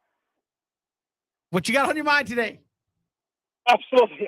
College football, AP poll, and what is it? Coaches poll. To me, it's unnecessary. I just don't see the point of having AP poll and the what's that thing? Coaches poll. I was until November, so we can wait for a college football playoff ranking, and that's the most hype. What's the point of hyping something in September or in August when the dinner could be served in December and January? Because I look forward to dinner always. Thank you so much for taking my call. Hey, AC, you know why they do it. It's the hype train. You just said it. So we can have number 3 Georgia against I think Oregon was probably up there, and I'll have to go back and relook in the top 15. So they can say, hey, we got a top 15 matchup. That's why. I'm with you. I don't think we need polls until we've, actually done something. And then because here's the thing. Say what they want, Ben, you know this. The polls later in the season are largely done because of what they've read in the other polls throughout the first 2 months of the season. Yep. Right? So if we just have a clean slate and say, hey, we didn't know Auburn was 12 to start the season. We just are watching what we're watching. Let's make a decision. I'm with you. But the only reason these polls are still out there is for hype train. The end. So schools can say we're preseason number 3. And so the networks and streaming services and all that are showing these games can say we've got number 25 against number 16 or whoever it is, or we've got a matchup with a top 25 team in it. Because who knows? 4 weeks from now, that team might be 0-4 and the farthest thing from top 25 we've seen. But 100% on the hype train, Ben. I don't like preseason polls, but we all fall victim to them because, well, it's all we go by leading up to the games getting started, and it's just an educated guess. To me, the coaches polls is about the most worthless that's out there. As you said, Texas got a vote from somebody. Was that in the coaches poll, Ben? That Texas got a vote? They got a vote for first place. So, I mean, Steve Spurrier, I know your favorite, Ben. Steve Spurrier, you say, look, I don't know. I just fill the thing out or I get somebody else to fill it out. Like, if I'm a coach, do I care who's number 24? I want my team to be top 25, obviously, but do I care who's number 15? No, I got a game to get ready for in 3 weeks. I'm not paying attention to, wow, what's the news coming out of Texas Tech's camp? I don't play Texas Tech. I'm not in Texas Tech conference. I don't care. So I think the coaches poll to me is the most worthless of the polls that we have that are out there. It is, Kevin, because that's what get everybody in a frenzy for real. Like when you talk about it's not the analytics, it's not the media days, it's not the coaches, it's not the players, it's not the fans. Somebody goes, they believe in us. Why? We rank number 24. No, they don't. The coaches poll is we got to fill out 25 slides. We got to fill them. Right? No, Alabama's good. Alabama's number 1. Ohio State 2, Georgia 3, Clemson 4. Surprise. Like people say, yep, in 2021, in 2020, in 2019, in 2018, which means that the good teams aren't going anywhere. Yeah. And the thing is, if you didn't make the top 25, who cares? Hey, man, they don't respect us. Don't start with that. They don't respect us, man. Respect what? The SID didn't vote for you. How about LSU that? didn't get LSU ain't in there. Auburn ain't in there. Florida ain't in there. Who cares? It's like, and Kevin, it's true. It's true, but that's the only reason we have these polls coming Kevin, up. It is the thing, right? We're the crazy people, like the people that's in the media, right? Because this is the thing. We know how certain stuff is gonna look. Like people go, "Hey man, how did you know to pick Alabama number 1?" I can pick Alabama for the next 10 years to be preseason number 1, regardless of what they do. Is Nick Saban still the coach? Yeah. Number 1. I mean, Nick Saban is the only coach that I can remember that every single recruiting class has won a ring. Every single recruiting class. So when we get to talking about where did you rank at, this is the thing. If you are 25, can you beat number 1? Can you beat number 2? Can you beat number 3? Can you beat number 4? And if the answer is no, no, no, and no, you don't got to worry about beating these teams. So I do think, Kevin, though, this is when the hype starts. Once again, we're all in the hype business. Now, as you mentioned, Kevin, hey, you Team X, you want to partner with, some type of product company. Hey man, we preseason number 20. I'm trying to tell you, you better get it while you can get it, because we gonna drop at that top 25 so fast. But you know what happens? You know what's gonna break that up? What? Week 1. So these games that matter in week 1, plummeting, you're going down, right? You're not. And I think that when you start looking at these lists and these top 10 list coaches, listen, we got to fill out a slide. We got to fill out a card. Now, the people that's giving Texas the number 1 vote, that's the problem. It's stuff like, what are you doing? You don't take polling seriously. That shows that, right? In what world is Texas gonna beat Oklahoma? I'll wait. Texas lost to Kansas. Stop it. So, but this is where we at, Kevin. Now, the thing is listen, coach gonna come in with the top 25 poll saying, look at it, fellas. Do you see us on there? They don't know the work we put in. And they don't care either. They don't know what we doing. No, it doesn't matter. If we did it right, it wouldn't be a poll up until, I don't know, we played some games. But God forbid we do that. Yeah. Some of the preseason top 25 already got 2 losses. That's gonna mess up, I don't know, the hype. Yeah. The nonsense. It'll mess things up for later down the road. We got more to come. It is 3 and Out, Southern Pigskin Radio Network.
Good to have you back. Here it is, 3 and Out. Kevin and Ben. A lot to get to coming up in the final hour of the program. We'll talk Georgia football, obviously with a whole revamped defense in terms of players. Ben, you said 8 starters. I've gone to the National Football League. We'll get to that, and we'll have college football coming up in just a handful of weeks. As a matter of fact, that first week 0 might leave a little bit to be desired, but in less than a month, September, what is it, that first Saturday, September the 3rd, a full slate of big-time college football games, been including Georgia, Oregon, and others that are going to, what a way to welcome in college football 2022. Yeah, week 1 has become, I know you got week 0. We've already gone through that daunting schedule, top to bottom. Teams like, Hawaii versus them, Vanderbilt. But Vanderbilt's going to Hawaii. Exactly. Vanderbilt's going to Hawaii. They'll get a full week off to, they might just stay out there for another couple of days to enjoy themselves. But no, Kevin, the thing about college football, I know last segment we were talking about the coaches poll and all these different things is, listen, if you cannot beat the best teams in the country, you are battling to get the 6 wins. That's why bowl games are so prevalent. People go, why so many bowl games? Because you can't beat Georgia, can't beat Clemson, can't beat Alabama, can't beat Ohio State. The end. Like you don't got to oh man, I don't think they're good. Play them. Georgia lost one time in 2021. That was Alabama, beat them in the national championship. Right? Alabama lost to Texas A&M. Beat Georgia, lost again. I'm just telling y'all, it is rough. When people be saying, I don't know if the talent gap that different, it is huge.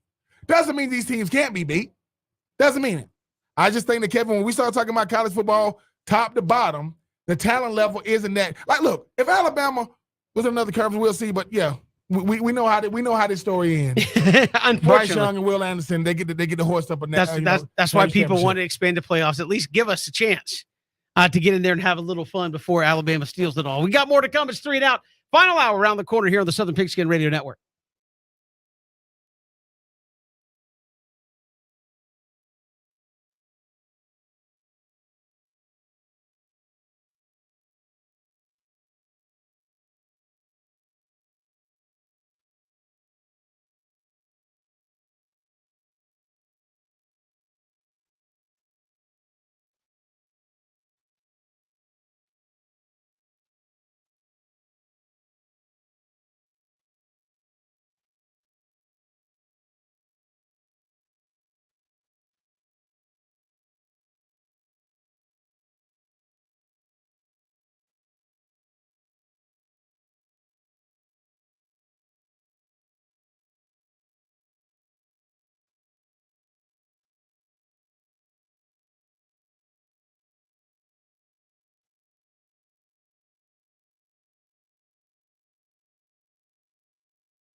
Final hour of the show. Kevin Thomas, Ben Troop. We'll hear from Gary Stokan, Atlanta Sports Council. Obviously, Georgia and Oregon going to open the season there in Atlanta. Georgia Tech and Clemson going to play on Labor Day night there in Mercedes-Benz as well. So we'll hear from him coming up in just a little bit. But Ben obviously talked a little Georgia football earlier in the show with Jordan Hill. A lot of folks weighing in about Georgia and kind of where they're at here at this point in the preseason. Roy Weaver sending us a comment saying, anxious to see if Stetson is going to have to throw more. That defense is not going to be as good. Will Kirby pull Bennett if he starts with the interceptions? Your thoughts there, Ben, as obviously the defense lost a lot of guys to the National Football League and Stetson coming back. Is there going to be a little impatience if the offense stands in the way early? It will be some impatience, but I don't think it's going to be Stetson Bennett. He's going to be the reason why it is impatient. I already know they're going to have that three-headed monster at tight end, with Eric Gilbert, or with Brock Bowers, with Darnell Washington. You're talking about McKinney Milton, those guys, McIntosh and those guys. But when somebody says the defense is not going to be as good, doesn't mean they're still not going to be really, really good. Like, you're talking not as good as historically great. That's like saying, the Ravens defense ain't as good as they were in 2000. I'm sorry. Like, we are comparing last year's Georgia defense was about as good as it can get. That's taking nothing away from the great defenses of the past. So when people go, yes, every team is going to take a step back. But Georgia is still miles and miles ahead of everybody, even if they're not as good. And how do we know they're not going to be as good? Like, this is the thing. The problem with greatness is comparing it to stuff all the time. No, you won the national championship. You reminisce on it. Now you let Jalen Carter and company, Nolan Smith and company go out there and see what they can do. Because make no mistake about it, they still going to be a hard out. It's going to be rough to deal with Georgia this year. If Georgia goes back to running the football like we've grown to know them to do, Kevin, in the past, they were harder to beat then than when they were throwing it. Because then it's a slow death. They're just beating you up 3 or 4 yards at a time, 3 or 4 yards at a time, 3 or 4 yards at a time. They go over the top when they need to. They throw on first down, right? They go run or pass a second down. If it's 3rd and 1, they run it. If it's 3rd and 3 or more, they're going to pass it. But next thing you know, can't nobody block Jalen Carter. Oh, there go Nolan Smith. I'm telling y'all, the one thing the great teams do better than anybody else, they reload like it's nobody's business. Because, yeah, Georgia's not going to be as good as last year. All right. They're going to Captain Obvious again. They're still going to be really, really good. How do I know? Even though I don't like to give them any credit. They're preseason top three. Top three. Oh, who's over them? Ohio State and Alabama. Surprise, surprise. Who's below them? Clemson. Notre Dame is 5, I believe. So while I do understand that, Kevin, when you see your team winning, when they've been knocking at the door for so long, when they finally kicked it down, who did they kick it down with? Jordan Davis by himself. Boom, kicked it in. They're going to Kobe Dean and company. And I get it. When your team is good enough to be one of the last teams standing, I get it. But stop looking for Stetson Bennett to be a scapegoat. We've been doing this with Stetson Bennett for the last 3 years. Stetson Bennett has been in a room with 5 stars since he got to Georgia. And he's outplayed them all. And he got a ring. So I know that everybody's so anxious in Georgia, in Georgia land, to see Stetson Bennett get up and say, okay, you don't appreciate what you got. Because guess what? If they were better than him, they would have played. They actually recruited them. They asked Stetson to come back. So all I'm saying is it's not going to be Stetson. Stetson Bennett has earned the right to throw some picks. But guess what? He don't throw a lot of picks. A lot of picks in Stetson Bennett is what? 10? They don't throw a lot of picks. The defense is going to be fine. They're going to run the football. They're going to be good on defense. They're going to be the hunter and not the hunted. And they're not going to be as good as 2021. That's every team. That is the breakdown of every single team. Alabama going to be better than they did last year. Because they're going to win it all this year. They was in a rebuild and still won the SEC and went to the national championship. I mean, that was Nick Saban's that's that tomfoolery going on coming out of Nick Saban's mouth. But Kevin, once again. No, my point, but your point about Stetson is I don't understand why after a year of this, more people, and again, Roy, I appreciate the question, but will Kirby pull Bennett if he starts with the interceptions? Well, why would he do that? Right. And again, because he's continuously outplayed JT Daniels when he was there, Carson Beck and others. So, and hear me out on this, Ben. Kirby's now in an interesting spot. Hey, what if Stetson starts with the INTs? You're going to do what? You're going to put Carson Beck in there, who has what, maybe 100 career snaps? You're going to put Brock Vandegrift in there, who has not played a snap that even remotely mattered, and think he's not going to throw picks? I mean, where am I missing this? Right? I mean, so Stetson struggles. You're playing Tennessee. Mm-hmm. You could turn it over to Carson Beck and say, "Go get him. Hope you don't make a mistake, even though you haven't played. You've been on the program a while. You've practiced really well, but it's about to look a whole lot different out there in live game. I've been you've told me this since I've known you. I don't care what guys do in practice. Nope. Like you have said this, like I care, like they need to be doing, but practice doesn't mean anything when you get out there to the game and it's 100 miles an hour. The other team's doing things you haven't seen your own teammates do, and others like so. Again, Stetson is playing for a reason. If he throws picks, you're going to do what? Put a less experienced person back there. Put a way less experienced person back there, and expect them not to make any mistakes. Yeah. I think that's a recipe for disaster. Stetson comes back. He's your starting quarterback. And to me, he's your starting quarterback until he proves otherwise. Like, and when I say prove otherwise, like you're sitting there going, okay, we've got 2-3 losses. We're obviously not going to the playoffs. Let's develop the future. I don't think looking at Georgia's schedule, it's going to get to that point. Hold on, Kevin. Hold on. Not even close. But let me say this to you, though, Roy. No. Is there a shot that Stetson Bennett has a bad day and they had to pull him? Yeah. Who you think starting the next week, though? Like that. See, this isn't a Spencer Rattler situation. No, Caleb Williams was better than Spencer. He gave them a better shot. Spencer Rattler gets pulled in the Texas game. Caleb Williams comes in and wins the game. Stetson Bennett, if he has a bad game over the last 3 years, newsflash, it happens.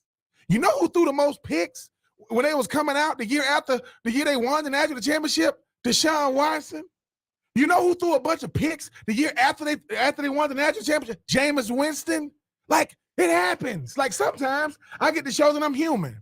Stetson Bennett, if Stetson Bennett was 6'3", people would be going, okay, y'all are getting mad at this man's genetics. Guess who's the same size as Stetson? Kyler Murray, Baker Mayfield, Russell Wilson. But here's what gets me about even the question. I know we broke it down there about will Kirby pull Stetson? Yeah.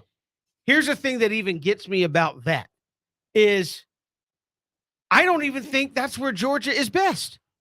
Georgia is best when they line up and beat people to death, running the football. Old school punching in the mouth and again, football. why is Brock Bowers and why are those guys so successful? Because you have to stay in and guard against 5 guys beating you on the line of scrimmage, and they're going to try to run it down your throat. And you had a 4-headed monster of guys who could all come in and get it done in a big way last year. So to me, it's like if Stetson struggles, okay, quit throwing the football, run it.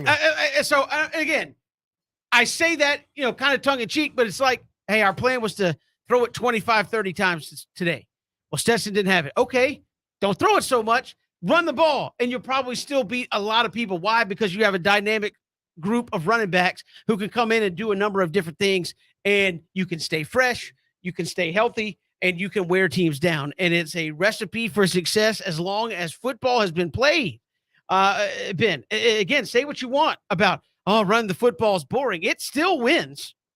It still wins. People can talk about the spread, and they can talk about this and that. Running the football still wins. Mike Leach, God love him. I love Mike Leach. Yep. Seen him a number of times at Texas Tech and Washington State. You're like, daggum, they ran up 60 points. And guess what? Mm-hmm. They had a chance to blow the game. Why? Because they couldn't line up and run the football with 4 minutes to go. And they just weren't able to do it. I think Georgia, to me, is a team that, look, you want to be spread. You want to say, why don't we throw it around? But at your core, you run the ball. That's what you're good. That's what you're good at. You want to, and Kevin, this is the thing, right? So I think at some level, you take it out of Stetson. And I'm not saying you should, but I'm saying if he struggles, just say, hey, man, we're going to dial it back and we're going to beat on him for a minute and lean on him for a little bit. And we'll still probably score points and win. So I think it's an interesting question for Georgia fans. To me, Stetson's the guy, unless he gets hurt. Yes, because you're going to put a lesser guy in there in terms of experience, and there's other strategies if he struggles, i.e., don't throw the ball, hand it off, and you'll still be pretty successful. Listen, Will Levis, Anthony Richardson, Caleb Williams, C.J. Stroud, Bryce Young. All these guys got a shot to be, first round picks. How many of them got a natties? None of them. I'm talking about as a starter. Bryce Young has one, not as a starter. No, but I mean, but even Alabama, had they been winning, Brandon Robinson is going to start beating on you, right? That's what you're going to do. But this is the thing, right? This is what I don't get. Stetson Bennett is more. Yes, is he an outlier as far as Stetson Bennett did what Kyler Murray, right, and a guy like Baker Mayfield couldn't do? Smaller quarterbacks, man. Yeah, they went on to be the number 1 overall picks and win the Heisman. What, man? If they ain't win the national championship, why is it Georgia fans, y'all are looking for Stetson to get pulled? He is not the problem. I don't get that. All right, man, if Stetson struggle.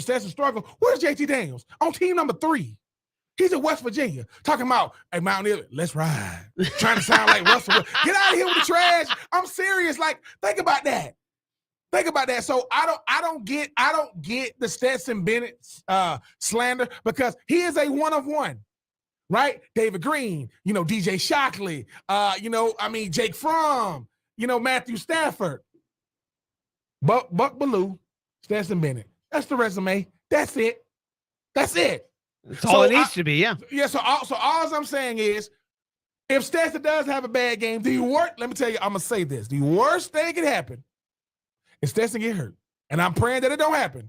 But y'all want these other quarterbacks so bad. And Kevin, we ain't talking about like these boys ain't been here for a couple of years. Bro, they've been there like a couple of years. They ain't true freshmen. They've been to practice. They've been to meetings. They've been to lifting. Kirby Smart go to the staff meeting and go, who's our quarterback? Stetson Bennett. Coach, I go, hell no, not him, not Stetson. I'm just saying, because Kevin, at the end of the day, right, and they 6'3", 6'4", 6'5", big arms.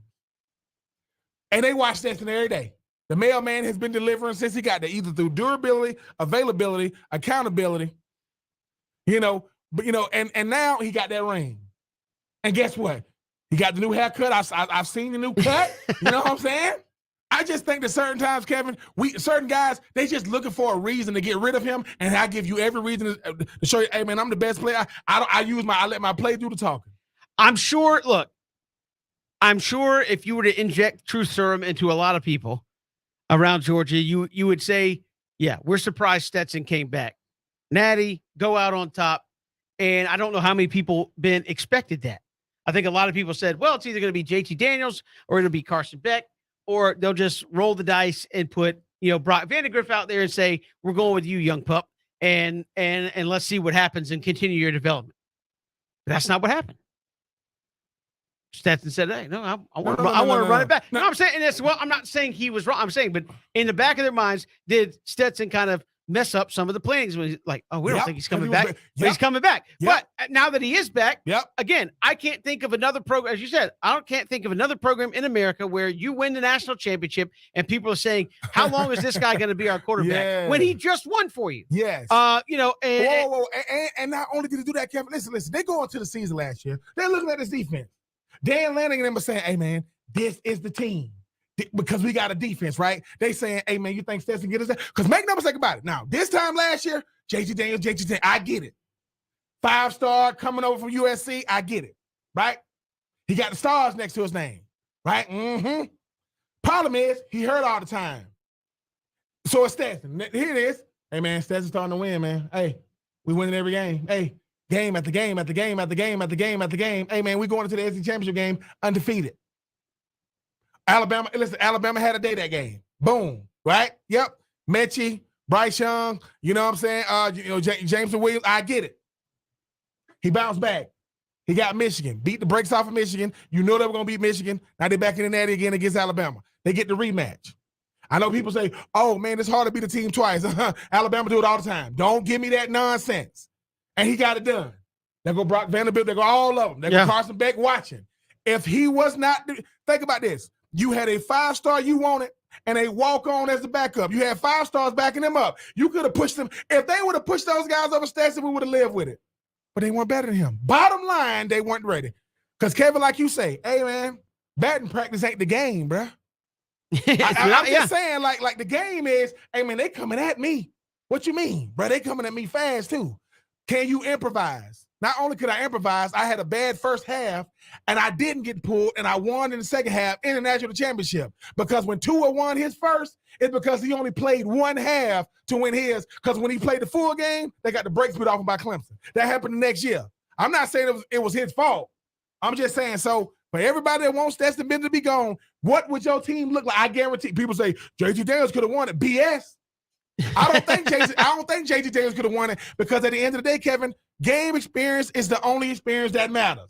And he had what? Mississippi State, the Chick-fil-A people. Y'all needed y'all kicker to have a freaking cannon in his leg to win that one. Cincinnati was going back and forth with y'all. I'm not saying they wouldn't have won it in the end, but we went crazy over JT Daniels. The boy don't even know where Atlanta is. He think Atlanta is right. Welcome to Atlanta when he got off the plane. So Stetson, keep doing what you're doing, man. While Stetson is the exception to the rule, hey, man, sometimes exceptions make the rule. And this dude is doing it on when he was the number one team in the country all season last year and only lost once. Man, come on, man. How many people can say that? Get out of here. I can't believe that, people are still, hey, if it starts going a certain way, is Kirby going to pull him? I mean, no, I don't think he will.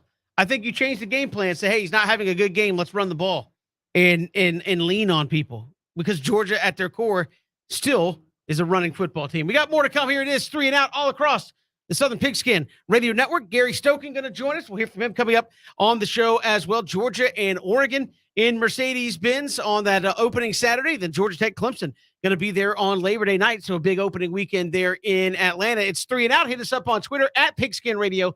We are streaming live as well, ESPNCoastal.com, and on Facebook, Twitter, and YouTube. Go to ESPN Coastal on YouTube, and you can watch the show along with us there. Coming right back, Gary Stokan joins us next.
Good to have you back. Here it is, 3 and Out on the Southern Pigskin Radio Network. Good to have you along here on this Monday afternoon. Heck of a start to the college football season right around the corner. The Georgia Bulldogs going to be taking on Oregon there in the Chick-fil-A Kickoff Classic in Mercedes-Benz. And then you have Georgia Tech Clemson on Monday night. Earlier, BJ and Ben had a chance to sit down with Gary Stokan, CEO of the Chick-fil-A Peach Bowl and the Atlanta Sports Council, to talk about the start of that college football kickoff classic there in Atlanta. Really excited about the start of the season. We just went through all the conference media days, all the talking season, and now we're into camps and getting ready within a month to kick off the season with number 2 Georgia against number 10 Oregon. And it's a fascinating matchup. You have the defending national champs, obviously, right there in Atlanta, Dan Lanning with Oregon, 2 programs that have been 2 of the more recognizable, successful, clearly programs in college football. Talk about how this matchup came together. Well, and you also have Bo Nix, who could potentially be quarterbacking Oregon against Georgia again after doing it with Auburn. So a lot of great stories here, but originally I met with Mario Cristobal, who was coach of Oregon, probably 3 years ago at Pac-12 Media Days.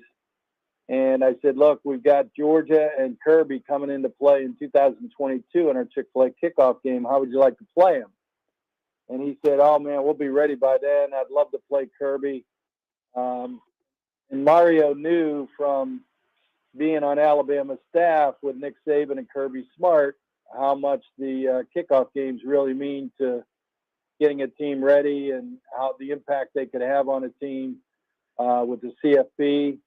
And so he says, yeah, we'd love to play him. So we were able to put the deal together with Rob Mullins, the AD at Oregon, I'm sorry. And, we got the matchup for 22 set.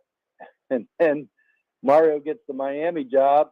And ironically enough, Dan Lanning, who's the defensive coordinator of Georgia, as you mentioned, for their national championship team, gets the Oregon job. So you never know how these things are going to work out. Better lucky than good.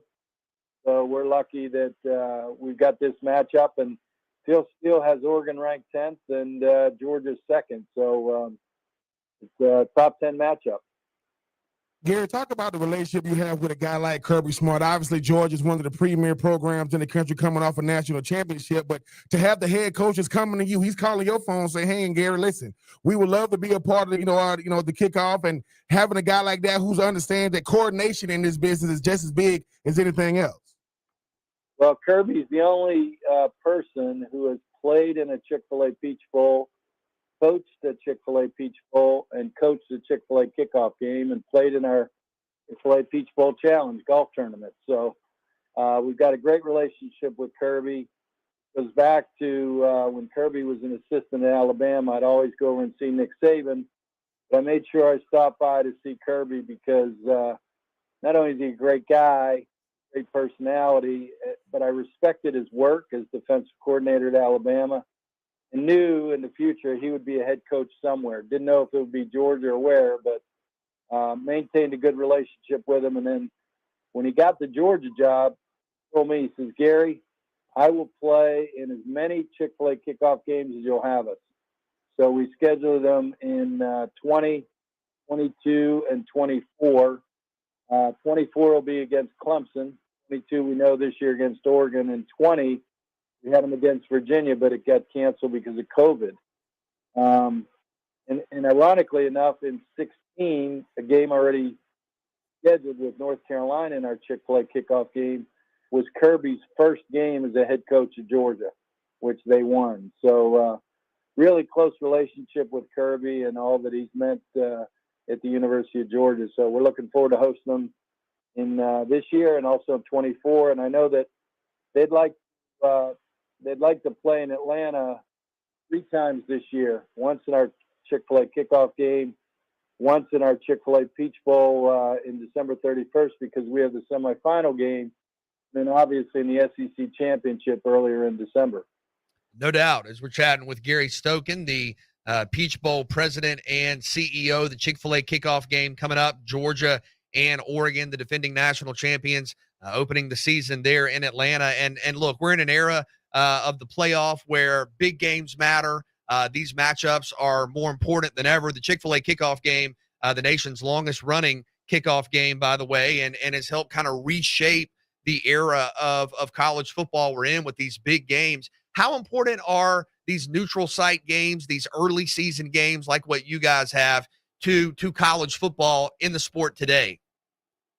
Well, I only have to point to 2017 when number 1 Alabama played number 3 Florida State in our Chick-fil-A kickoff game to open Mercedes-Benz Stadium. And Alabama won the game. At the end of the year, the CFP selection committee, when they decided what 4 teams would be in the college football playoff, Alabama did not win the SEC that year.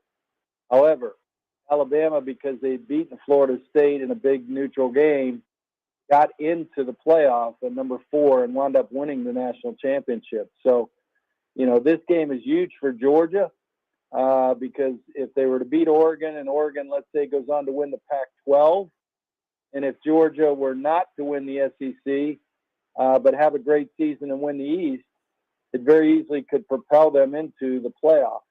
On the reverse of that, if Georgia wins the game and Oregon wins the Pac-12 and Georgia goes ahead and wins the SEC, it could help propel Oregon into the playoffs. So this is one of the big benefits of playing in the Chick-fil-A kickoff game. And there is such a thing as well as if you lose this and you have a great season and the team that beat you has a great season, you still have an opportunity to have what the CFP calls a good loss. So there is things as good losses, and you're better off with a good loss than an easy win over a nondescript team in an opening game. And Gary, I saw an interview you was doing with our own Christian Gokera one time. You was talking about what the Peach Bowl is now compared to what people, not yourself, the opinions that people had about it, starting back in 1990. When you see where it has come, in the last, 22 years now, and 32 years now, I'm sorry, when you look at what it's doing now from not just, the Peach Bowl and the New Year's Six and, the college football playoff, the SEC championship, and Atlanta being the epicenter of college football, it's got to make you feel good knowing that, hey man, this ain't just the Peach Bowl anymore. This is the prestigious, the world-renowned Peach Bowl. Well, I appreciate that, Ben. It means a lot coming from you. I remember in 2016. Go back 1998 when I first got the job. I selected Georgia and Virginia as chair of our selection committee, and the AJC, Atlanta Journal-Constitution's Mark Bradley, writer, said the headline was Georgia going to third-tier bowl game back in 1998 playing Virginia.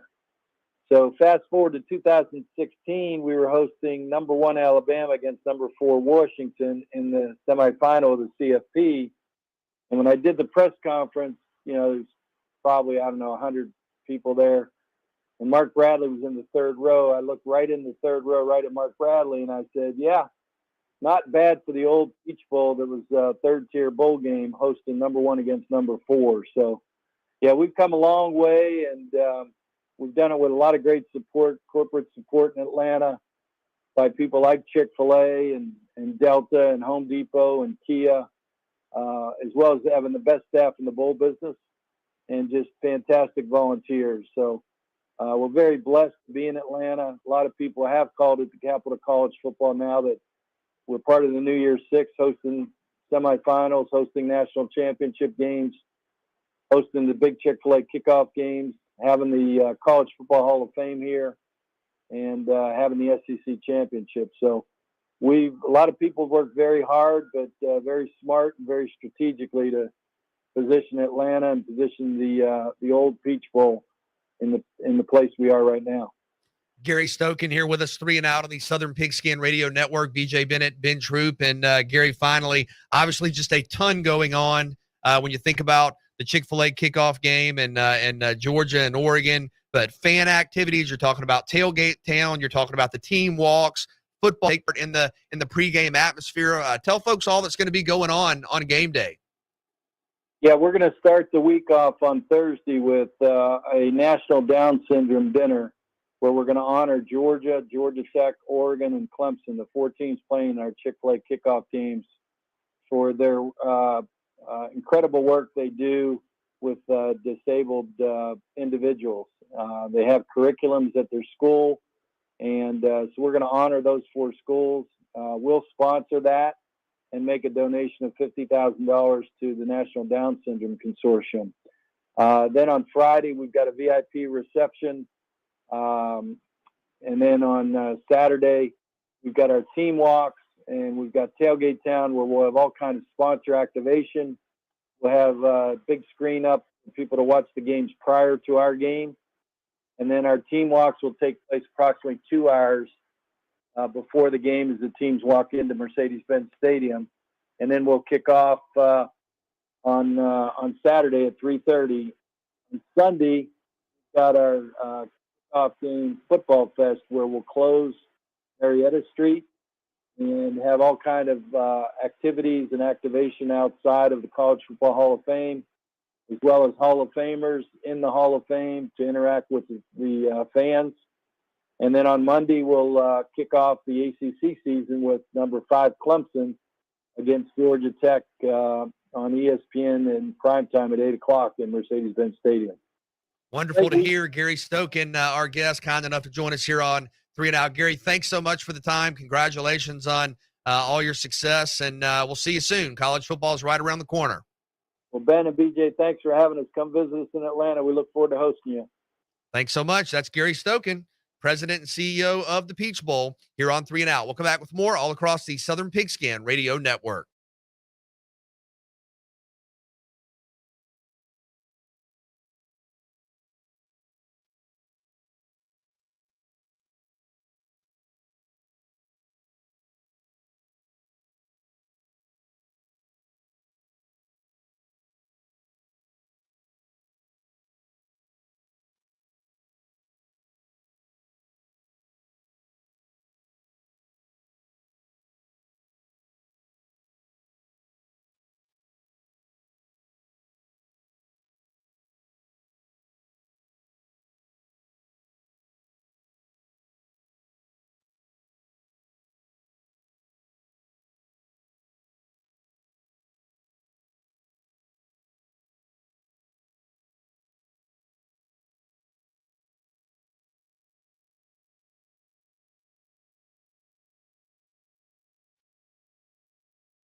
Good to have you back here on this Monday. No Braves baseball today as they lick their wounds from a horrible weekend there in New York. Been pretty much nothing else to say about that for the most part.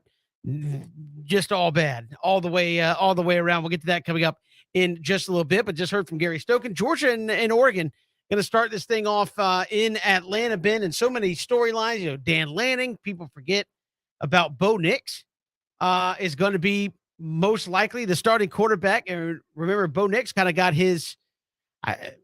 Again, I guess this is everything comes full circle in life, right? Bo Nix kind of first shot onto the scene when Auburn beat Oregon, right? Wasn't that in Atlanta? One of his first big wins was Oregon. It was Auburn beating Oregon, and that was Bo Nix. So, it comes full circle. Now here he is, one more run. He's with Oregon playing Georgia in Mercedes-Benz Stadium. So for Bo Nix, I mean, to me, that is a storyline that's probably not getting talked about enough because you have the defending national champs.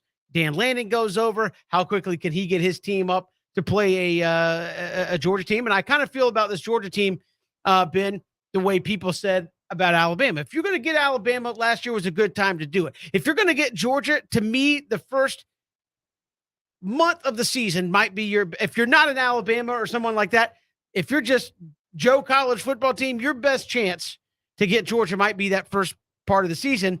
And if you're Oregon, you got to be Dan Lanning going here saying this might be a good shot to catch them in a growth moment where maybe they're not where they're going to be 7 weeks from now coming in. To me, it's a fascinating matchup. It is because let's call it what it is. You know, no matter what happens with the first game, if Georgia loses to Oregon, it doesn't hurt them. It's a top 10 matchup, right? If Oregon beats Georgia, it's going to be the talk of college football for 1 week, and Georgia's going to go on a tear in the SEC East, which is what they're going to do regardless. Dan Lanning is trying to do something that most people it's hard to do. Now it used to be Nick Saban doesn't lose to the guys that came under his coaching tree. Now it was the Kirby Smart coaching tree with the Sam Pittmans of the world, you know, with the Mel Tuckers of the world. Now Dan Lanning's. Can Dan Lanning do the unthinkable? With a guy who's coming from there. So you got a former SEC defensive coordinator, a former starting quarterback in the SEC West, both trying to pair up to be able to come back to the dome, and beat Big Bag Georgia. Now it's going to be a sea of red and black. I know that Oregon has the opportunity to buy tickets outside of field night. It ain't going to be a lot of Oregon Ducks in the building. I'm just telling y'all that right now. But that's what makes a game, you know, at Mercedes-Benz Stadium with a team like Georgia and Oregon so incredible. That goes back to the coaches poll again. Now you got a quote top 10 matchup in week one. You know, former teacher versus student, former defensive coordinator. I will say this: if you are Dan Lanning in Oregon, you can come in this thing with it's not an us against the world mentality. We can't lose no matter what happens. And Kevin, I'm not already calling a loss for Oregon. I'm just saying sometimes it's how you look in defeat. Because Georgia, if they don't just beat the brakes off of Oregon, they're going to be, uh-oh. Especially if you know who was the starting quarterback. Oh, Stetson didn't look like himself. Bo Nix, could you imagine? Stetson Bennett, Georgia wins, but Stetson doesn't look stellar. And just say Bo Nix has more passing yards. I mean, that's what happened when you got a 5-star. No, it just means that, you know, Bo Nix won the Iron Bowl his freshman year. Won his first game out the gate against the Oregon team. Now he's an Oregon Duck coming back to play against Georgia. I don't care who you are. Going up against Georgia, that is the barometer. That is the measuring stick, not name Alabama. I think it got a chance to be a good game, you know, opening game jitters. But Kevin, you know just like I know. It's a halftime adjustment. Oh, Georgia gonna come out second half ready to go. AKA put their hand in the dirt, hand it off to these running backs, and let's see. Get these 300-pound men to lean on these leaner, you know, quicker defensive players for Oregon. And when Dan Lanning see, he gonna say, because he's been there. Sure. And this is the thing. You would think that people that have been there got a better shot. Well, look how long it took Kirby Smart to beat Nick Saban. Like Kirby been to Georgia a nice little while now. Finally beat him. Look how he had to beat him. The greatest defense we probably ever seen in college football. Right? That's how you beat Alabama. Oregon, they're gonna have athletes because Dan Lanning has been in Georgia. He has some ties there. So I can get an SEC caliber player to come to an Oregon team. But guess what? Yeah, that's a full SEC team over there with all SEC players. So we'll see what happens. But if you are, the kickoff, Peach Bowl kickoff or Chick-fil-A kickoff is because I think, wait a minute, you got Georgia, Oregon, then what? 2 days later or something like that, 3 days later, you got what? Georgia Tech, I think Clemson, if I'm not mistaken, in Mercedes-Benz. I just think that when you say, Kevin, you always say it, the epicenter of college football is Atlanta, right? Yes. When you think about the epicenter, the only conference championship game that people care about is the championship game. Now you got the kickoff, you got the SEC championship, you got college football playoff, sometimes national championship. All I'm saying is, I don't know where the Chick-fil-A Peach Bowl or the Mercedes-Benz rank when it come to New Year's Six, like the Orange and the Rose and the Fiesta. But it's up there. It's up there. And like I say, two things: stay away from Alabama first game of the year. Georgia is becoming that team too. Dan Lanning was like, "Hey man, if that Dan Lanning forgot all about playing Georgia the first game when he first signed with Oregon. Hey man, I'm gonna be the next head coach at Oregon, man. Yeah, y'all got Georgia first game. What?" Sam Pittman was over there in the corner with his hand on his mouth, pointing to Dan, like, that's what you get to, because I had to play them. But it should be a good game, Kev, but I do agree. If you ever going to quote, 2021 was the year to beat Alabama. They lost twice. If there's every year to catch Georgia, it's the first game. Well, I mean, I'm saying, but yes, they're not going to be weaker in week 7 or 8. So you got a lot of moving parts, a lot of guys stepping up in big roles. Maybe there's a chance for confusion. Again, just because I say it's your best chance doesn't mean it's a great chance. I just think it's your best chance. If you're going to get them, you better hope you're one of those teams that play them early in the season while they're still figuring some of the new guys out that are stepping into prominent roles. We got more to come. Here it is, 3 and Out on the Southern Pigskin Radio Network. Love to hear from you on Twitter at Pigskin Radio. We are streaming live ESPNCoastal.com and on Facebook, Twitter, and YouTube.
Good to have you back here.